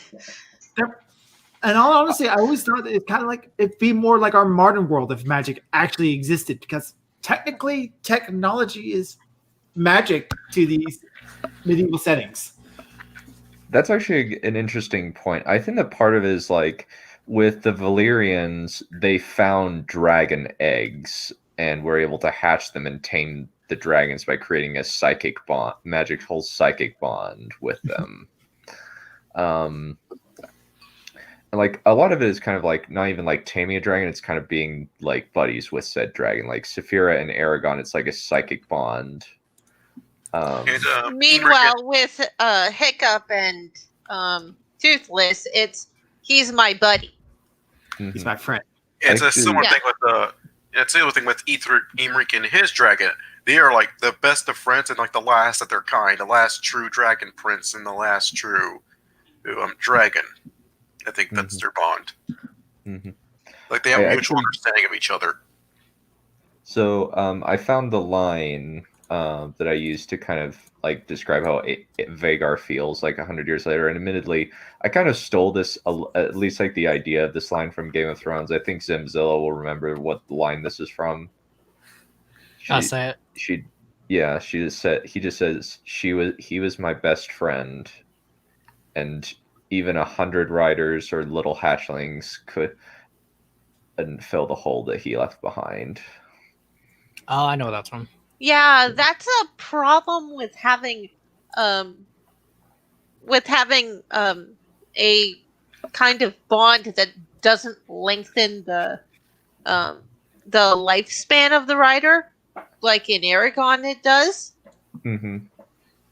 Because then, if your dragon is the smart dragon or the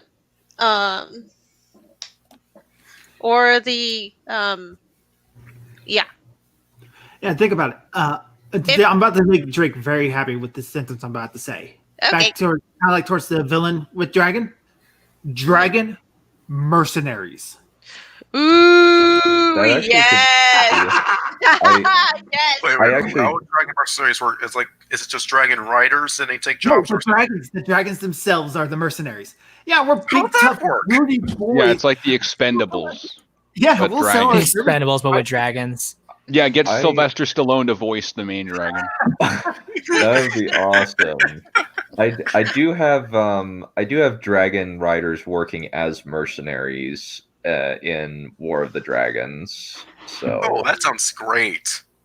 yeah, where it's like these two guys, like one guy basically, like his ancestress was kind of is actually Elora. She just had her memory wiped and she didn't remember who she was, neither did Melis, and they just kind of stay in the south and they form a mercenary group. Also, and then like later on, like a young prince joins this, and eventually Melis goes home with a different dragon rider. Just the advantages of a dragon are massive. The big strength, bulk, the fire, or whatever breath it has, the magic that comes with it. But the most simple thing about a dragon that is a huge advantage is the fact that it flies. It's mobility, yeah. Think about how the world changed the moment we figured out how to fly. Think about how fast travel got. We can now... Ships are almost completely obsolete. We no longer have to travel by water for most things. Yeah, and the world got so very small. Mm-hmm. It takes at most a day to get from here to the other side of the planet. It takes less than a month to get to the moon. Yes. Yeah. Another thing about dragons that you could do is you could have several different. You could have every single kind. You could have the thinker, you could have the beast, and you could have the what was the third one again? The sage. And you could have the sage. And depending on which kind of dragon it is, they'd either be tame. Well, no, not tame. Tameable. Or it would be more like having a let's say, contract between them where the dragons are allowed to do this as long as they have a person with them, not for control purposes, but for the person to figure out when the job is finished. And also, if there's different levels of dragons, we can introduce one of the best things ever: Dragon Race Wars. I got a serious question to ask everyone right now. Okay. Would you rather A, ride a dragon, or B, let a dragon ride you?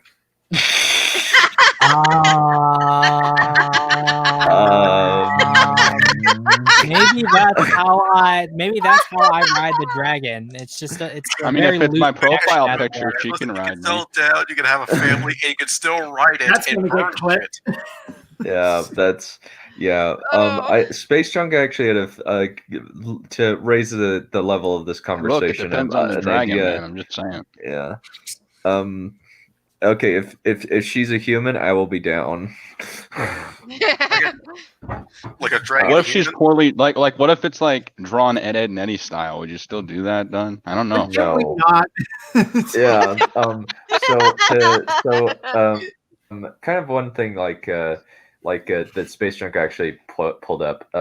Have a story where the roles of dragons and people in stories are reversed. Dragons everywhere in humors are this rare and insanely powerful and wise creatures that everybody wants as allies. That would be interesting, but then you would have to write in an alien point of view the entire book. It'd be kind of cool, though. Yeah, it would be. Think about it. Like, we're talking about this dragon adventurer, and he comes back to his dragon village with all the gold and stuff he has, and then his dragon love interest gets kidnapped by a human dragon slayer, and he's got him in a cave. Wait, how will the human dragon slayer get around, though? Or the human dragon... on this animal called a horse. or this human... Or a griffin. God, this would be so awesome. I would definitely agree. Then how would he take the dragon away? How would he do that? Considering this is the horse. Or it steals, or a human steals his eggs with the intent to try. What occurred to me is that they're like Pikachu-sized dragons that only live for like 5 years. So when they realize a human's like 50 years old, that's like. I think that it would be cooler to just kind of have them be like horse. Maybe just have them like What be if like what if How to they're Train what Your if okay, Dragon size. all right, hear me out. Hear me out. A world where there are it's ruled by dragons, but there aren't very many of them. So they're sort of considered emperors of the area in which they reside, and they have control over armies of humans that they use to invade each other's territory. You know, That's that sounds a basically lot like Tarkir. that sounds a lot That's- like the dragons in the Dragon Prince. That well, actually, that's basically Tarkir. That's basically Dragons of Tarkir. Yokai, Dark Sounds Sun awesome. setting for D&D that it's ruled by sorcerer kings. It's an apocalypse setting where magic has basically ruined the world. As magic drains life force from anything in the world in order to be used. So overuse of magic has basically killed everything green. So it's a big old desert. One of the sorcerer kings in that is a dragon, and he's like the last dragon in the world. So let's kind of go into like what are some mistakes that people can make when integrating dragon riders in their story? Making the dragons too human. Making the dragons too OP. Making the Yeah. dragons Making the humans assholes. Well, actually, actually, I wouldn't mind that. That's just like, ha! I got a giant fuck all dragon. I can do everything. being inconsistent of what the Dragon's Fire can do. Game of Thrones season 8, specifically with the Night King. Yeah. Being inconsistent on how easy or hard it is to ride them. Or to kill them. Another issue. Kill them too. And don't arbitrarily bring in something as the big boss, Aragon. That movie was so stupid. Like, they felt the need, like, alrighty, well, she breathes fire now, and it's not like it's in the middle of the battle as opposed to the not even the middle, like towards battle. the end. Yeah, like towards from the beginning, she's able to be a dragon. That she's able to like breathe fire, probably to cut down costs of having a dragon smash things around. Yeah. And then they arbitrarily said, all right, we're going to have Durza make this weird flying bat thing. I think it was supposed to be the Razaka's adult form. I don't that was think supposed so. to be. If Yeah, it was, maybe. it's just stupid. Yeah. Oh yeah, the Well, it's shadow like- bat thing. Yeah. yeah. I think like you know the Razak, movie has a huge problem when the game follows the book better. Yeah. Yeah, the game, like the book, like had basically the leather block or basically be giant pterodactyls.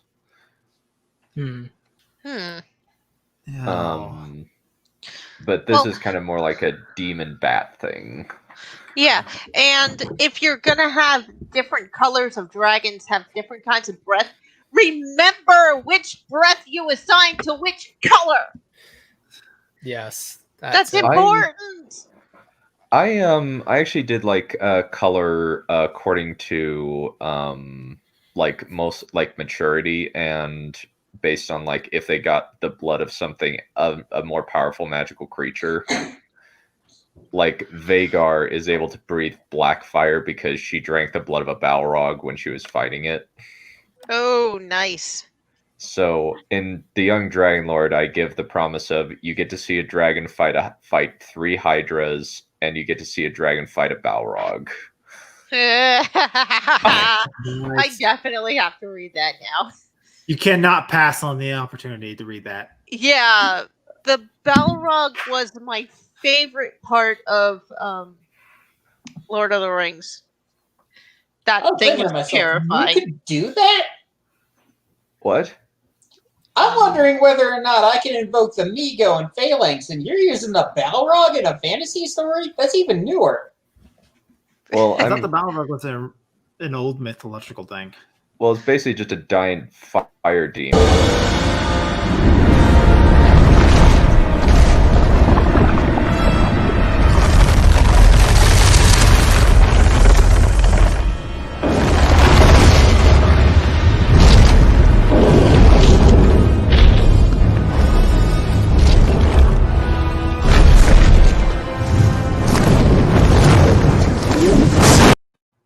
That's So from the basically original, just isn't it? fire shadow monster, not necessarily the Balrog with Tolkien's history behind it? No, it's definitely not a Balrog. Like it is kind of similar in terms of it's a cave dwelling, like big demon, but I prefer the Balrog not having a what's it called? A whip? No, that I prefer it not having a solid form. I prefer it just being wisps of smoke and fire. It's cooler that way. Yeah. Yeah, I kind of just had it be like just a big fiery demon that Vagar has to fight. Yeah. And she gets a bit of its blood in her mouth, and it gives her fire like extra gasoline. Nice. Occupation Army brings up a good point about dragon fire. Like the older the dragon get, the different color the flames have. Yeah, white fire is definitely the hottest. Yeah, because it's so pure. How hot it is.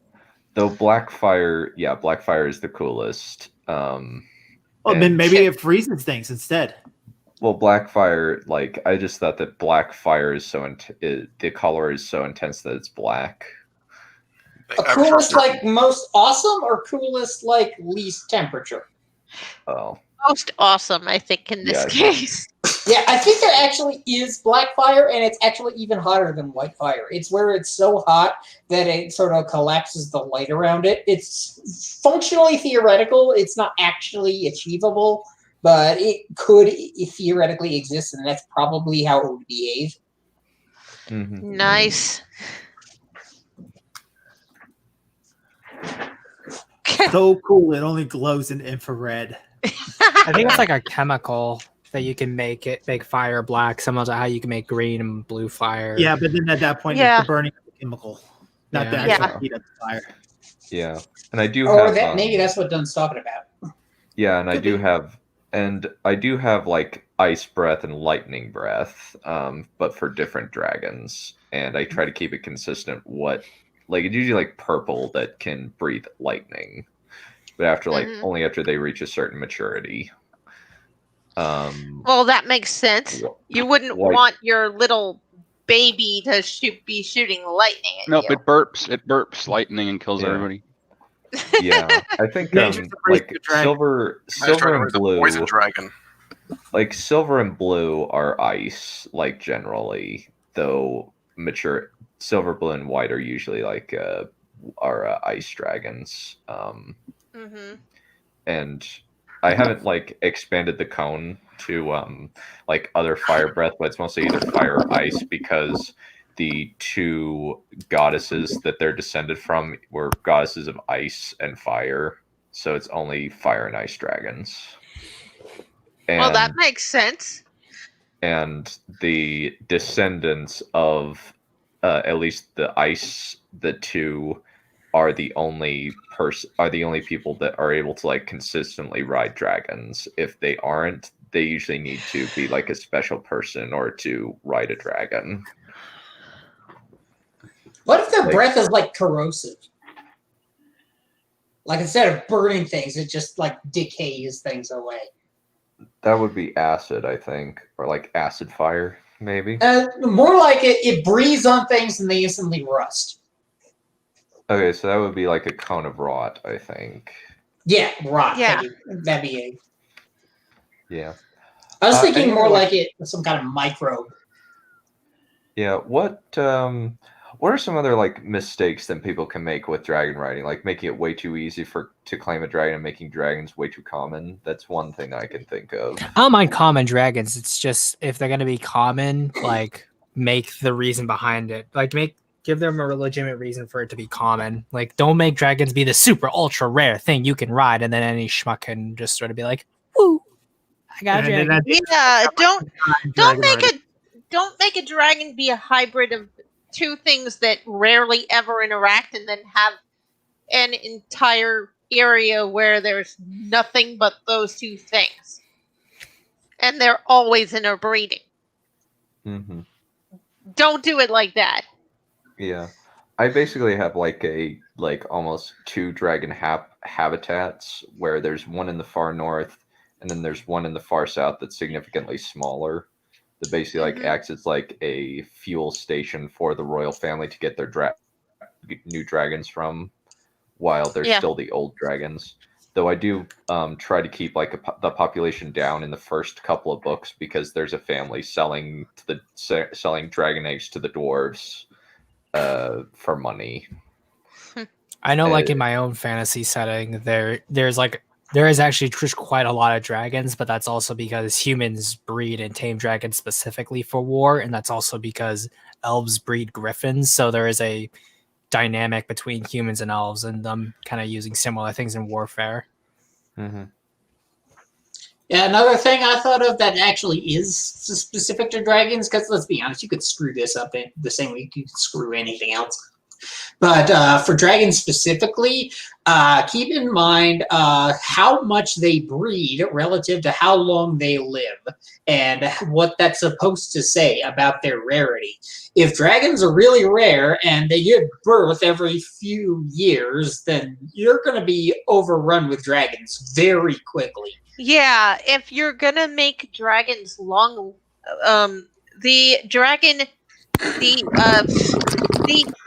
okay, let's just go with this. The mating cycle should fit with how long whatever it is lives for. Like, yeah, like are your dragons K-type or R-type? What do you mean by that? Okay, the basic theming, you know the expression breeds like rabbits? Yeah.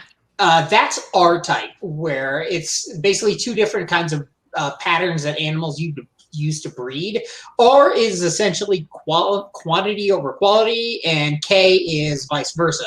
With R, you're essentially trying to outbreed your own extinction, whereas with K, you're actually parenting your children and making higher quality children in order to offset your lower numbers. Like a lion, for example. I imagine that most of those are predator lions, animals. wolves. Not necessarily.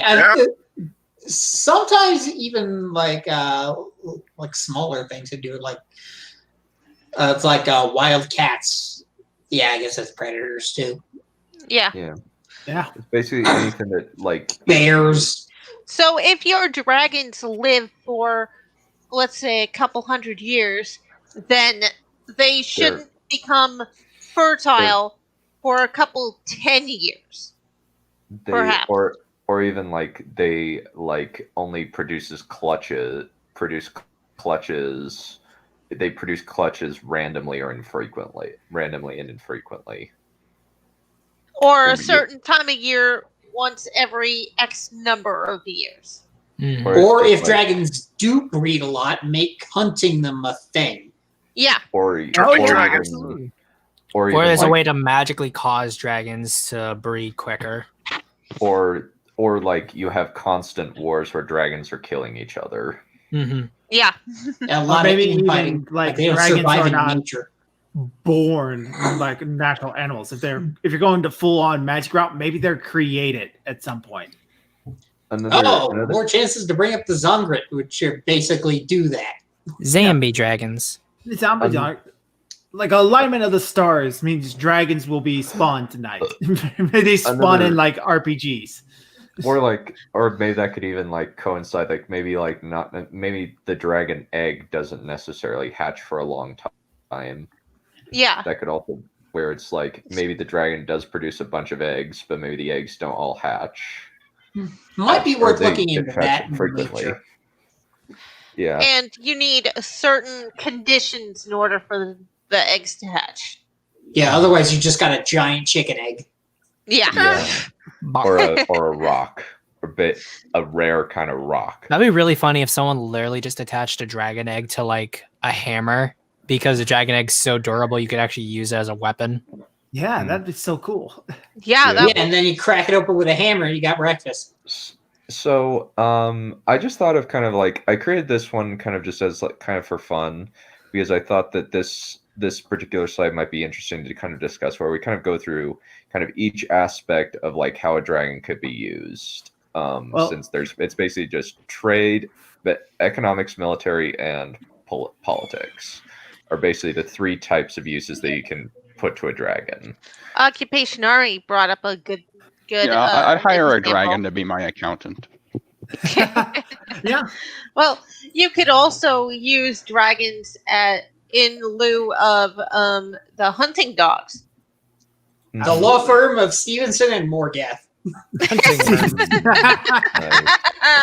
So let's talk about trade first. What ideas could we have for like kind of use of a dragon? Oh yeah, that is weird. I didn't realize that thing had 2 heads. Yeah. It's essentially a giant pack mule, as it were, and a more efficient one at that.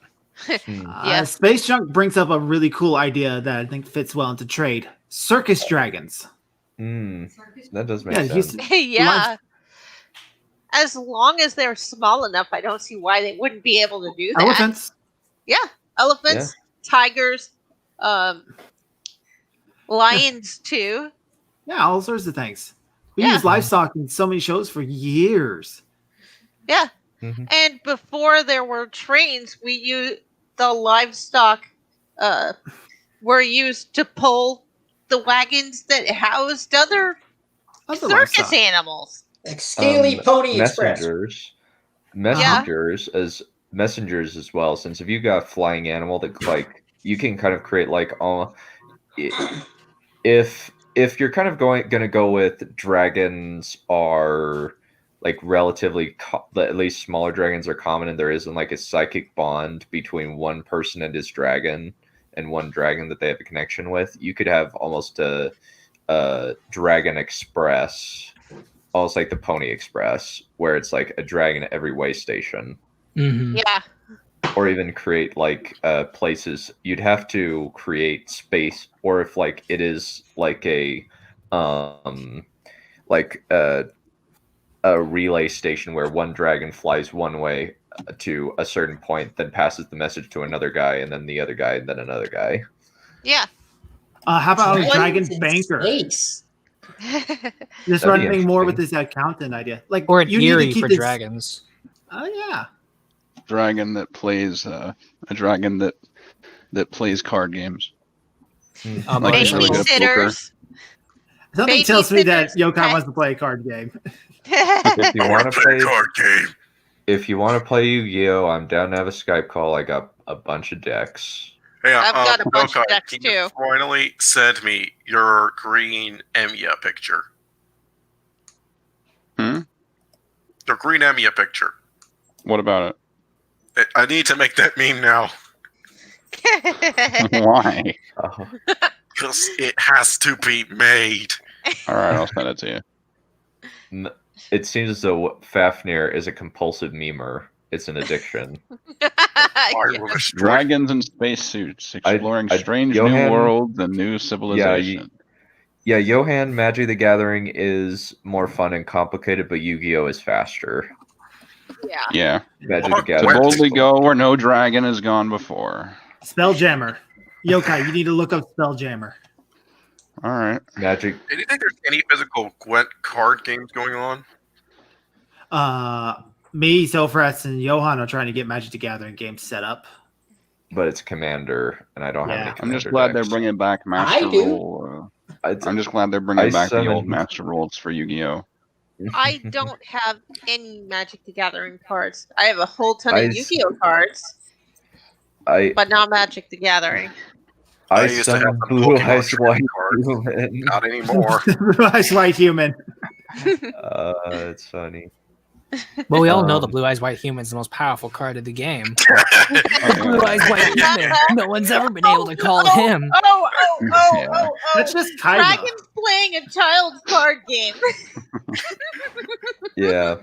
What other Here's kind of another idea? Like, what about like a dragon artist? How much would a painting painted by a dragon go for? Oh, probably a lot. Yeah.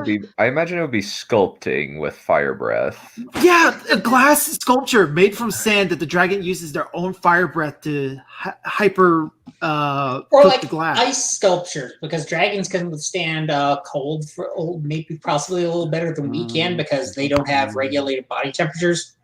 Oh yeah. Or even a dragon cook for that matter. Oh yeah. What would the food taste like? Dragon cooked over pizza. dragon fire I thought you said a oven? dragon tuck for a second. Try our pizza in our world famous dragon oven. Dragon fire pizza. That That would be would kind be- of cool. Yeah, it would be. I've definitely used dragons in Young Dragonlord as smith assistants, where Yeah. one is able to heat the weapon and the other one cools it. So Yeah, blacksmith dragons. Those would be interesting.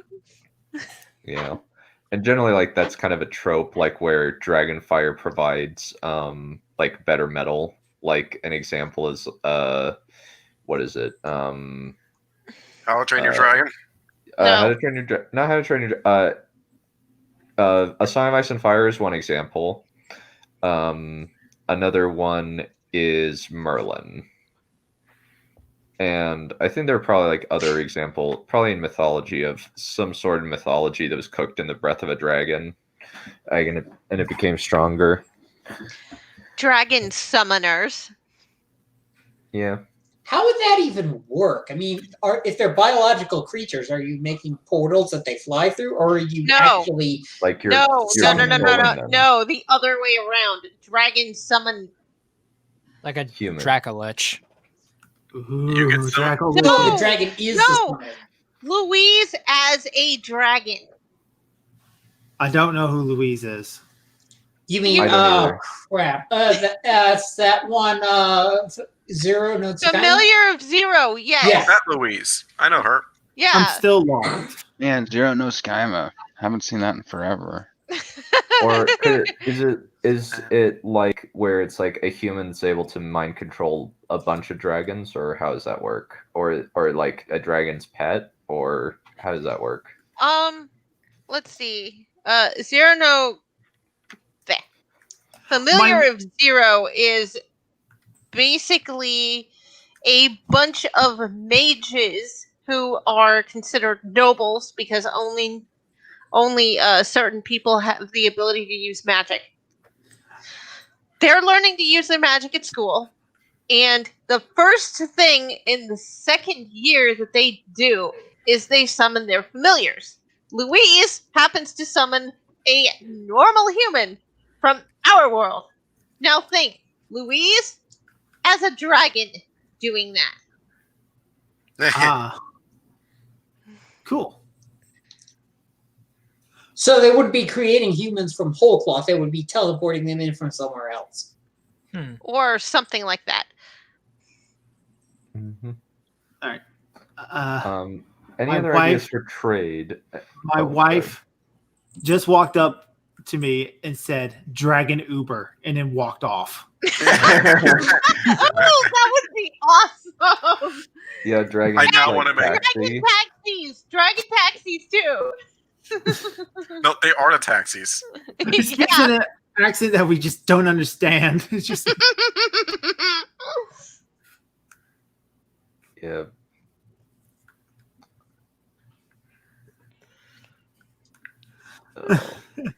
I think we're going trade down. That was fun.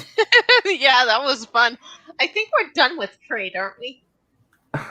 Oh, thank you, Crow, for this comment. I need to talk to Dunn about his Magic the Gathering collection. He apparently has a good one. He has to have one. If not, he loses the right to use Soren as his avatar.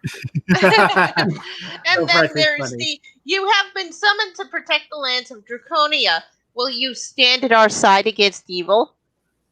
That would be interesting. Yeah. Oh my gosh, Nicol Bolas looks the original looks terrible. Yeah, Nicole Bolas. The next two categories are warfare and I forget what the other one was. Politics. We kind of covered both of those. Kind of. With warfare, it's all I ever really see is dragon riders riding into war. Essentially, dragons would just be, aircraft. Uh-huh. Which I like the idea of like a Blue Angels version of dragons. Like they're doing all these stunt shows and stuff. Ooh, that would be really cool. And I posed this idea earlier, and I think it was a writer showcase. The dragon that gets its wings torn up or gets too old to fly, just use that as a beast of burden, like the Croxivores from Fantasy. Yeah, Nick Brown, Pirate Dragons, just like a Blackbeard, but as a dragon. He was famous for setting his beard on fire anyway. Or even like you have a pirate dragon rider. The ship is a dragon. Yeah, like it flies over the seas, just grabs your boat out of the water and takes it to its horn. Oh, there was a sailor song that actually has the sailors going to fight a dragon. I'll need to find it again.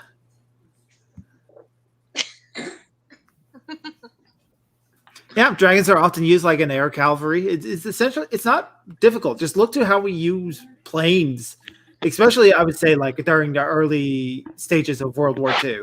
Because that's kind of like the level I would put dragons at basic without magic. Mm-hmm. Wasn't there actual drag? I think they actually used dragons a lot in Familiar Zero. Yeah, they're mostly like I think Tabitha had one. I think occupation. I need to watch that anime. Occupation army at a good point.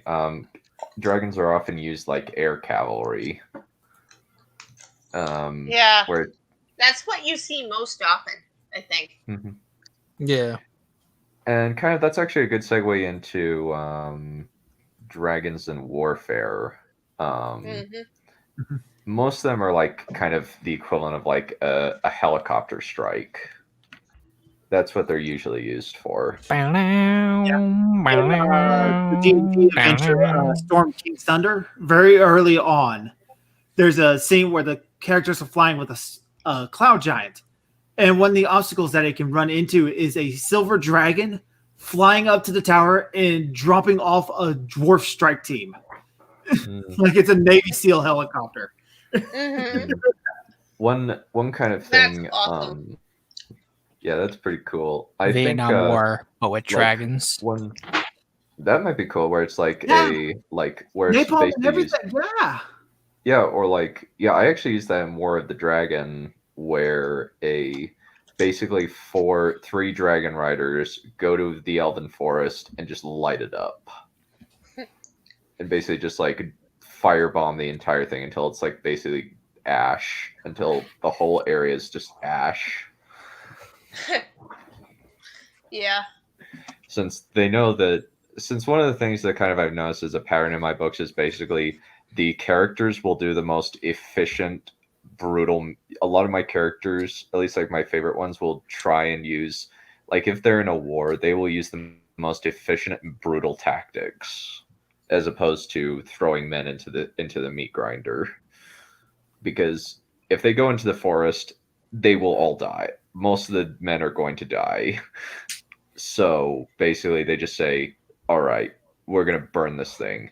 But unfortunately, one of the dragons does die because a lucky ballista bolt hits it in the eye, and him and his rider go down. Yeah, that's too bad. Saving Private Ryan, Saving Private Ryan with dragons. I was just thinking that. Yeah, well, technically, the Temeraire series actually is basically World War II with dragons, even to having it be in our world. I think like one thing that I actually used was dragons that was actually in the Dragon Strife section that I read, where Vagar's in the middle of the mist on a ship. Basically, I had it so that she was blasting was breathing fire into the lake, into the river, so that steam would come up and cover the ships. Mm-hmm. And so that way the ships could kind of just sneak through the mist undetected. Yeah. Another thing you could do is weapons and armor from dragon scale and bone and horn and teeth. Yeah, and teeth too. And then all the uses for blood and stuff. Something would be interesting is having certain people like try patrolling battlefields to see if they can scavenge dragon remains and then try selling them to people, because no one like maybe depending on how well known dragons kind of are, people may have like rumors that like, oh, dragons never die. So even if you see a dragon fall, it's probably still alive. So not everyone's gonna go towards a dead dragon while other people do, and they find bounty because of it. An example I found was and Gates, where they fell dragon, they decided to sell off the dragon skills to make a lot of gold because it's valuable. Yeah. Another example, like kind of like how in Pacific Rim they treat kaiju exactly, parts. Yeah. And maybe even they have. Maybe that could create a whole new set of problems. Because I'm about to bring up another dragon that I think only Zilla here is going to get. Reptilicus. Yeah, Reptilicus. Yeah, he's a dragon, and yes, his body parts regenerate. So, hey, that movie is great, and you loved it. Reptilicus is a fun movie. It is. Done. You should talk to the guys at Smudcast, see if they do a watch for that. I still want Smudboy to watch Charlie and the Chocolate Factory with Johnny Depp. I want him to watch the one with Johnny Depp. I've been trying to get Zoe to watch needs to. And he refuses. I think maybe just a bunch of people need to bombard him with super chats to say exactly, yeah. I'll do it when I have the money. watch Charlie and the Chocolate Factory. Watch Charlie and the Chocolate Factory. Watch Charlie and the Chocolate Factory. This needs to be done. Yes. No, that's not. Well, the sentence works since he's addressing me. He's like, "This needs to be Mr. Dunn." Yeah. Yeah. So I think we've cut like warfare. Like, are there any other creative uses for dragons in warfare? Do you think? If they're smart generals. Yeah. Yeah. Mm-hmm. Tacticians, scouts. Scouts is another example. Mm-hmm. The thing is, with dragon generals, you run the very, very, very high risk of an Ender's Game style scenario where they just send the humans to die because who cares? True. Maybe that's part of their creep value. I once heard a web DM talk about elves in this factor. That when elves are so long lived that when they start to prep to go to war, they're getting ready for it hundreds of years before anybody else is, and they would go kidnap humans to breed half elves. So that would be the warriors of their world, because it's a clone slave army essentially.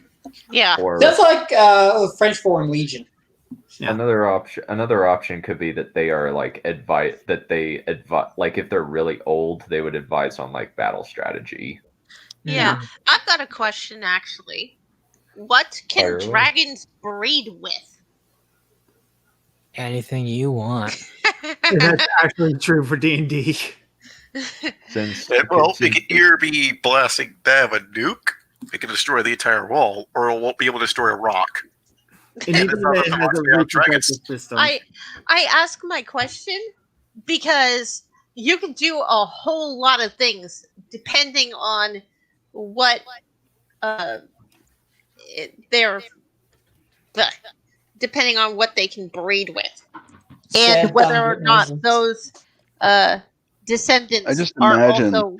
imagine the farmer looks at his cow and he's like, "How did it happen?" And the cow is just like, "Pain." And the sheep is like, "Bad boy." There's a dragon, like if a dragon's intelligent and just breeds with anything that its offspring are able to now talk. So now you just have talking farm animals everywhere. That's where all the talking animals in the forest come from. We figured it out. Bilfikin had to come from something.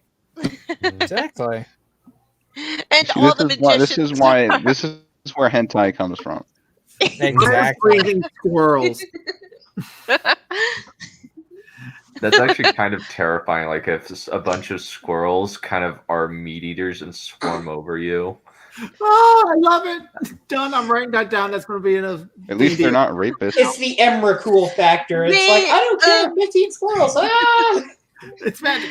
The ultimate battle. rabbits Black Slayer from- versus the Killer Squirrels. Oh my god, shut up. The rabbit from Monty Python. Oh yeah. The yeah. rabbit. That thing's a Or the demon. rabbit, or the rabbits from the Lone Ranger movie. You remember that? The one with Johnny Depp? Yeah. I never saw that because I didn't see that either. It was okay. It's not. I never like even heard of as- it till now. It's not as bad as a lot of people think, but it's not terribly actually good. Yeah, well, like it, you definitely have. It's kind of like it's got a tone problem because the bad guy's a cannibal in a Disney movie. What? How the hell Everyone's did they just like, get? How the hell did they get that past the Disney writers? How? I think part of that was just like they just imply that he is a cannibal, and they have like a blink and you miss it shot of him eating a heart. Oh my god. Nick Well, basically, Brown. basically what he says is, I heard he ate a man's hand, or Anne's foot off. I heard he ate his liver, and it's like, nah, it's probably fake. Nope, he cuts out the main character's brother's heart out and eats it, and then he just dabs his mouth with a handkerchief, and the people watching him like are just vomiting because that's just so creepy. Yeah. Nick Brown, the man of renown. Big, sharp, pointy teeth. Look at the the bones. My name is Tim. I love that line was improv. He forgot that character's name. Oh my god. That's why And he they says just- it that way, like a question. Thank you. Thank you for ratifying my memory. Nightmare Squirrel is a creature type in MTG. Why? I hear them talking into the trees. The wood elves are talking with the squirrels. I don't trust it. It's not. Because I think a half dragon protagonist might be interesting. so a Yeah. Dragonborn campaign, essentially. No. Warren. No, not Dragonborn. Not Skyrim. No, I mean An like actual actual Dragonborn from D&D. dragon. Literal. Even though the Dragonborn D&D still aren't half dragons, they're like, oof, I don't know. There's some. They're some species unto themselves. Yeah. Yeah. In my settings, they're just half dragons anyway. It's just like- You So- mean like a lizard man? no, they're dragon people. They're just not half dragons. And fucking Saurians. From Mortal Kombat Saurians? No, Warhammer Fantasy. Oh, yeah. Dang. Well, Again, there's also Spoilers, that's, man. that's unironically called the Saurians in Mortal Kombat. And it's interesting that Ned Lowe shows up in Black Sails as an antagonist for a couple of episodes. Oh, nice. Yeah. So let's kind of talk about how dragons affect politics. It would depend on what kind of dragon, right? The ambitions I would of the imagine dragon so. itself. Yeah. But it I was imagine, smart, like- just a big dumb brute. Yeah, the Yeah. dragon as a beast does not work in politics outside of enforcer. Sort Yeah, of like how it may influence the politics, I think is what I'm getting at. Like in Evangelion, there's something, I think it's called the December Treaty or something like that, that says that no one country is allowed to have more than 3 Evangelions at once. So maybe dragons have similar political restrictions. Or Oh, something. that's actually a lot like No one's gonna die, it sounds that's like. actually a lot. That's actually a lot like Infinite Stratos as well. Yeah. Another- Oh, I'm surprised no one even brought up Infinite Stratos. I haven't seen it. It's a fun anime for the plot. Yeah, the big bouncy plots. Big, bouncy, beautiful plot. yeah, I think. Oh. I think. I fell into a trap. I think Hang like on. I think like the bigger the dragon, like, and the, or at least like Could beasts grow into thinkers if they're old enough? Possibly. Maybe. If they have, if Oh, like in yeah. the story they have the aptitude to do that, then yeah. Apparently, I don't know the how original idea for aliens is that the alien that's in the movie was the infant form. It has to go through like a purity of absolute rage before it's able to reach its adult form. That was a scrapped idea. That's something you could implement for that. Oh yeah. I love your quote, Crow. This is a clean Christian server. Done. My meme spam is I just still want to know where in the hell is the chapel so I can play the national Christian theme. Yeah. Yeah, I think what is it? There's like I think like if it's a big warlike dragon, it's usually like a king is probably going to try and get his hands on it, or if somebody gets his hand on like a dragon that's exceptionally destructive, it's like having a nuke. That guy is going to be the king. It's what happened with Aegon the Conqueror and Balerion the Black Dread, though admittedly Aegon had 2 other dragons to help him with his conquest. They were ridden by his sisters, who were also his wives. At that point, it's the dragon arm race. I don't know. Yeah, but is the dragon going to have any It always loyalty? comes back to incest. Why? dude. Sweet home Alabama. Like that's not the worst. Like, what's worse, uncle niece or brother sister? Uncle niece. Uncle niece. Why are we talking about this? Because that's in Game of Thrones. That's my wife, but she's also my sister. Because there's multiple uncle niece marriages in A Song of Ice and Fire. Yeah, royalty is weird. We're talking about dragons. Let's see. Dragons as a sign of prestige. status. Yeah. Prestige, yeah, definitely. I mean, like if you're able to either kill a dragon or better yet tame one, everyone is gonna be looking to you for something. Absolutely. Yeah, deterrence of war. That's actually a good adoption. That's what George R. R. Martin would often use, like a dragon as like a use of as a weapon of mass destruction on like stuff like Dorne. Yeah, they It's like take a the place of rebuke sort of nukes. deal. Or on dragons, I see it's like a religious symbol. That too, Oh, yeah. absolutely. A dragon priest. That's a whole thing. What kind of religion would that be, though? That would be so interesting. Yeah, you could have like maybe like one who believes in sacrifices of the mortals to the dragon, or any other like, we'll also sacrifice some stuff, but not living It would people. ultimately depend on where the dragons believe they come from. It could even be that the dragons believe that they are believe that dragons are gods, believe themselves to be gods, are gods, or believe are the creations of God, are the direct like demigods. Maybe even the dragon doesn't believe it themselves. It's just useful to have a cult around. Yeah, or even like they believe like That's actually a choice I made in Choice of Dragon. One of them was like, I don't think I'm a god. I just used to keep them in line. What if they don't remember? I mean, they're that old. What if they're so egotistical they think they're a god? I know Smaug thinks he's a god. Yeah. Nothing's great like an egotistical character that goes, yeah, you're right. I am a god. Worship me, you low-life mortals, for I am your eternal god. Are you a god? Narcissists. Dragons. We'll call them Yes. narcissists.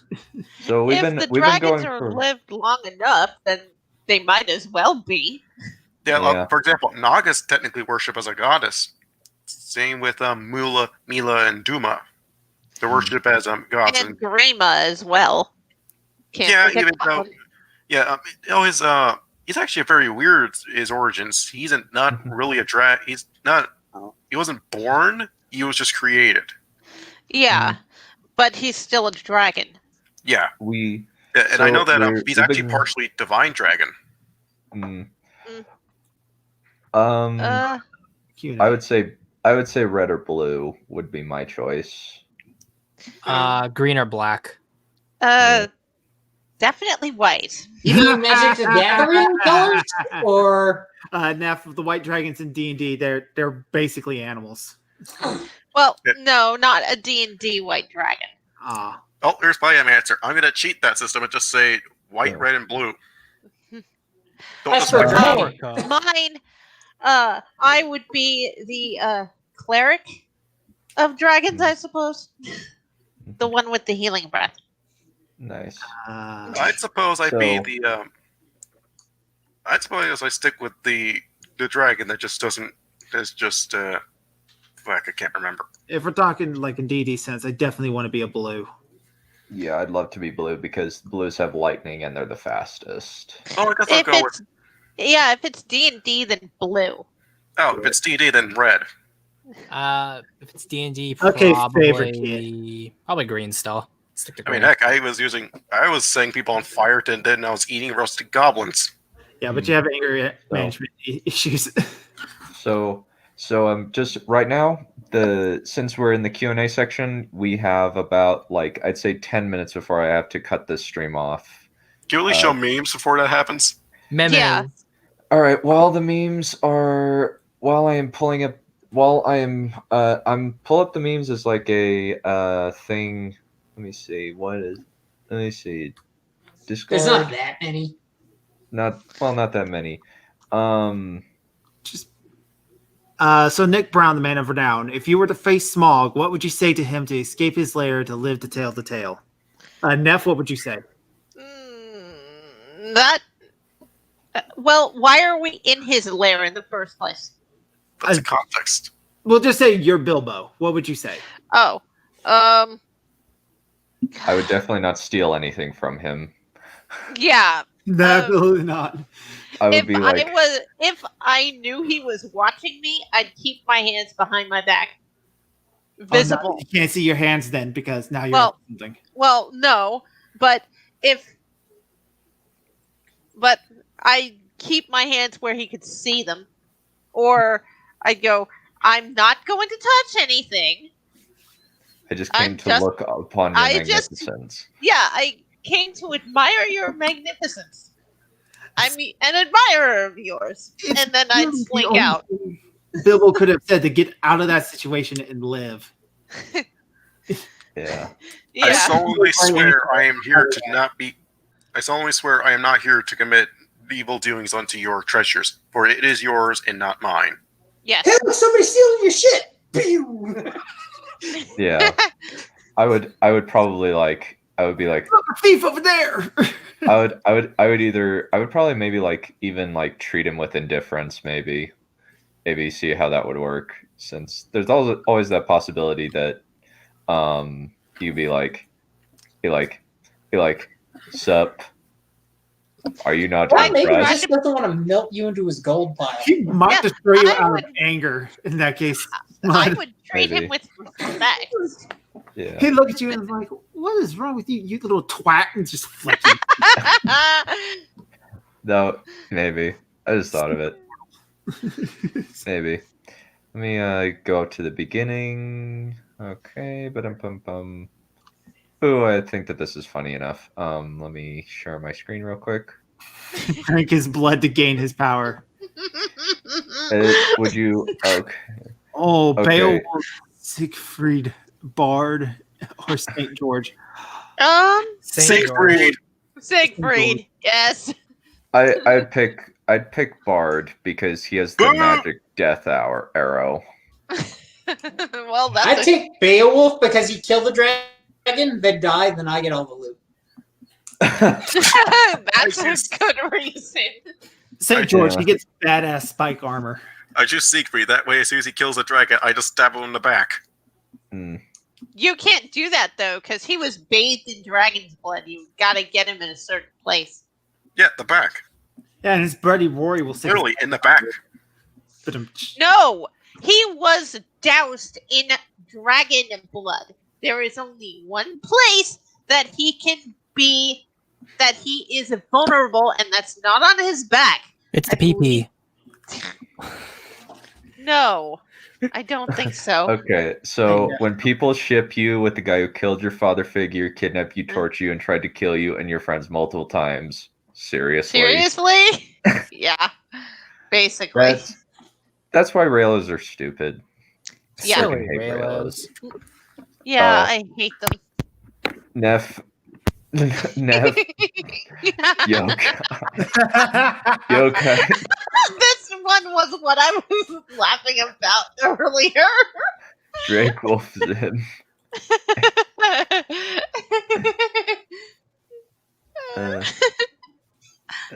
I got your dragon waifu right here. Right here.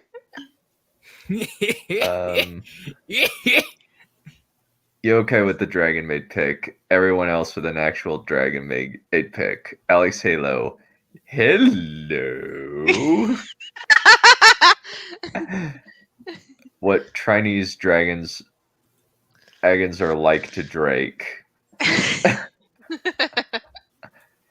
This is the original Nicol Bolas design. Oh God, that's ugly. Yeah. The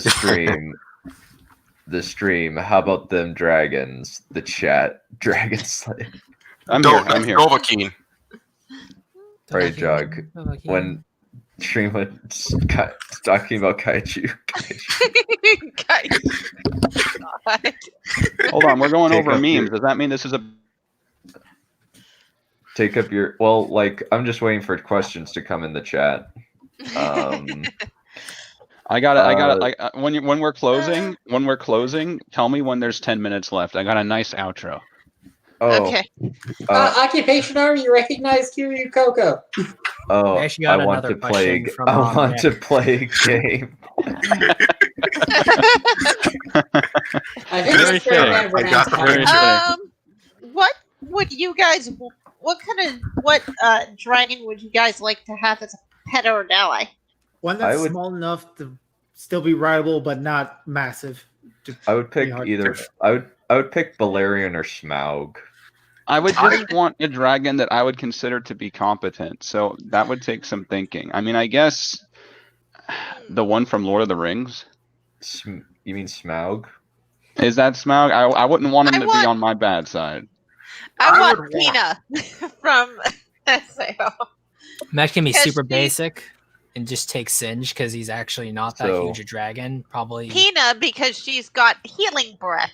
Oh, that's true. Or maybe the strongest Blue Eyes White Dragon card, which I think is Blue Eyes Ultimate Dragon. There's a lot of them. No, Blue Eyes Shining Dragon. I think yeah, no. It's worse than that. There's like a Blue Eyes Ultimate Dragon, and then there's a whole bunch of numbers and shit after it. I think that's the strongest one. So they get crazy with it. So this I would want Roku's dragon. Fang. Yeah. So this is actually what Nicol. I actually might change it to Nicol Bolas, like as my ally. The other one would be Jack Atlas's dragon. Red Dragon Archfiend. I pick Randolph Thorn. Which is the most fuckable. Oh my God! Yeah. Randolph Thorn is the only like screwable dragon, unless you're going with Fablehaven, which actually has dragons that turn into people. Wish Batman had a bat dragon, then the answer would be obvious. It's Tiki. Favorite dragon lair or environment? I don't know if I have like a favorite dragon. Like maybe like mountain. I like how Smaug was revealed. Yeah, I like the Smaug. Highlands. Yeah, this is so. Is it pronounced Smaug? I thought it was pronounced Smog. Nah, it's either one. It's either one. So, but Smeg. But Neph, you remember that ugly card that we showed you where that you're marked on? This is what he looks like in modern day. Like that's what he's designed. That's much better. Yep. So my favorite would probably also be mountain, a cave of some kind. Yeah, just a classic mountain range dragon, someplace where it can fly a whole lot. Maybe even a flying castle. Why not? Oh, yeah, that'd be cool. Yeah, floating dragon on a castle where it's just like, I own this place. The only way to get to it is via Beanstalk. I would Which is the most fuckable? Obviously, my profile picture. Well, actually, I'd say Quetzalcoatl. That I'm sorry. No. No. Yeah. No, yeah, I agree. Quetzalcoatl's up there. Oh. Crow's like, oh, not we you. are going. Bloodthirsty. She wouldn't I would go be after you. afraid You of are it. not a small boy. I am And I would very. be. And we just offended every Aztec person if they exist in the whole world. Yeah, I'd be more afraid of the feathered serpent than turned on. Just, Yeah. just Definitely wait be for one of the color ones from mentor Dragon awaken. Maid, that's for sure. I'd have to watch it again now. What other? Alrighty, so I'll take two more questions and then we'll have to close. And I got to run to Smudcast. Yeah, they're covering You got time Emperor for the Kinglin's outro? video today, aren't they? Yep. Please tell me there's time for the outro done. Go for it. Try. Let's You do it. can go for it while we wait. Go for it while we wait for another question to come in. Yes. Ultimate outro. Might not actually. Wolf. We might not Shut have up. time. Well, We might not have. Actually, we might not have time. Let's we'll at have least to do start another it. time. So you're thinking it would take 10 minutes? About 10 minutes. Yeah, 9 minutes and something. Yeah, that's a little bit too long. I would be 20 minutes late. I need to get going. I technically need to get going now. Yeah, we All should right, we'll wrap save it for then. next time. yeah. We should do a dragon riding showcase. Yeah, God well, damn it! I've done Fuck you, that. UFC. I've done that multiple times. I've done that the last couple of times. Because I was One- downstairs, I was demonstrating the ESPN I app would- to my dad, and I started watching UFC, and then I just fucking left it on. If it's any weapon from anywhere, I would pick a Dragon Lance from The Hobbit, or I would pick a Shard Blade. 50 caliber sniper rifle. Yeah. Ooh. I'd have a 50 cal, and then as backup when I run out of ammo, I'd choose Dragon Lance. I choose Gwen. Tank. Alrighty. Oh, I'd Well- use a Battlenizer from Ultra Galaxy. Alrighty. That just means I Well- can summon another BFG. monster to slay a dragon. Well, I'd take a everybody- revolver. Well, everybody, it has been fun chatting with you guys, but now I have one thing left to say.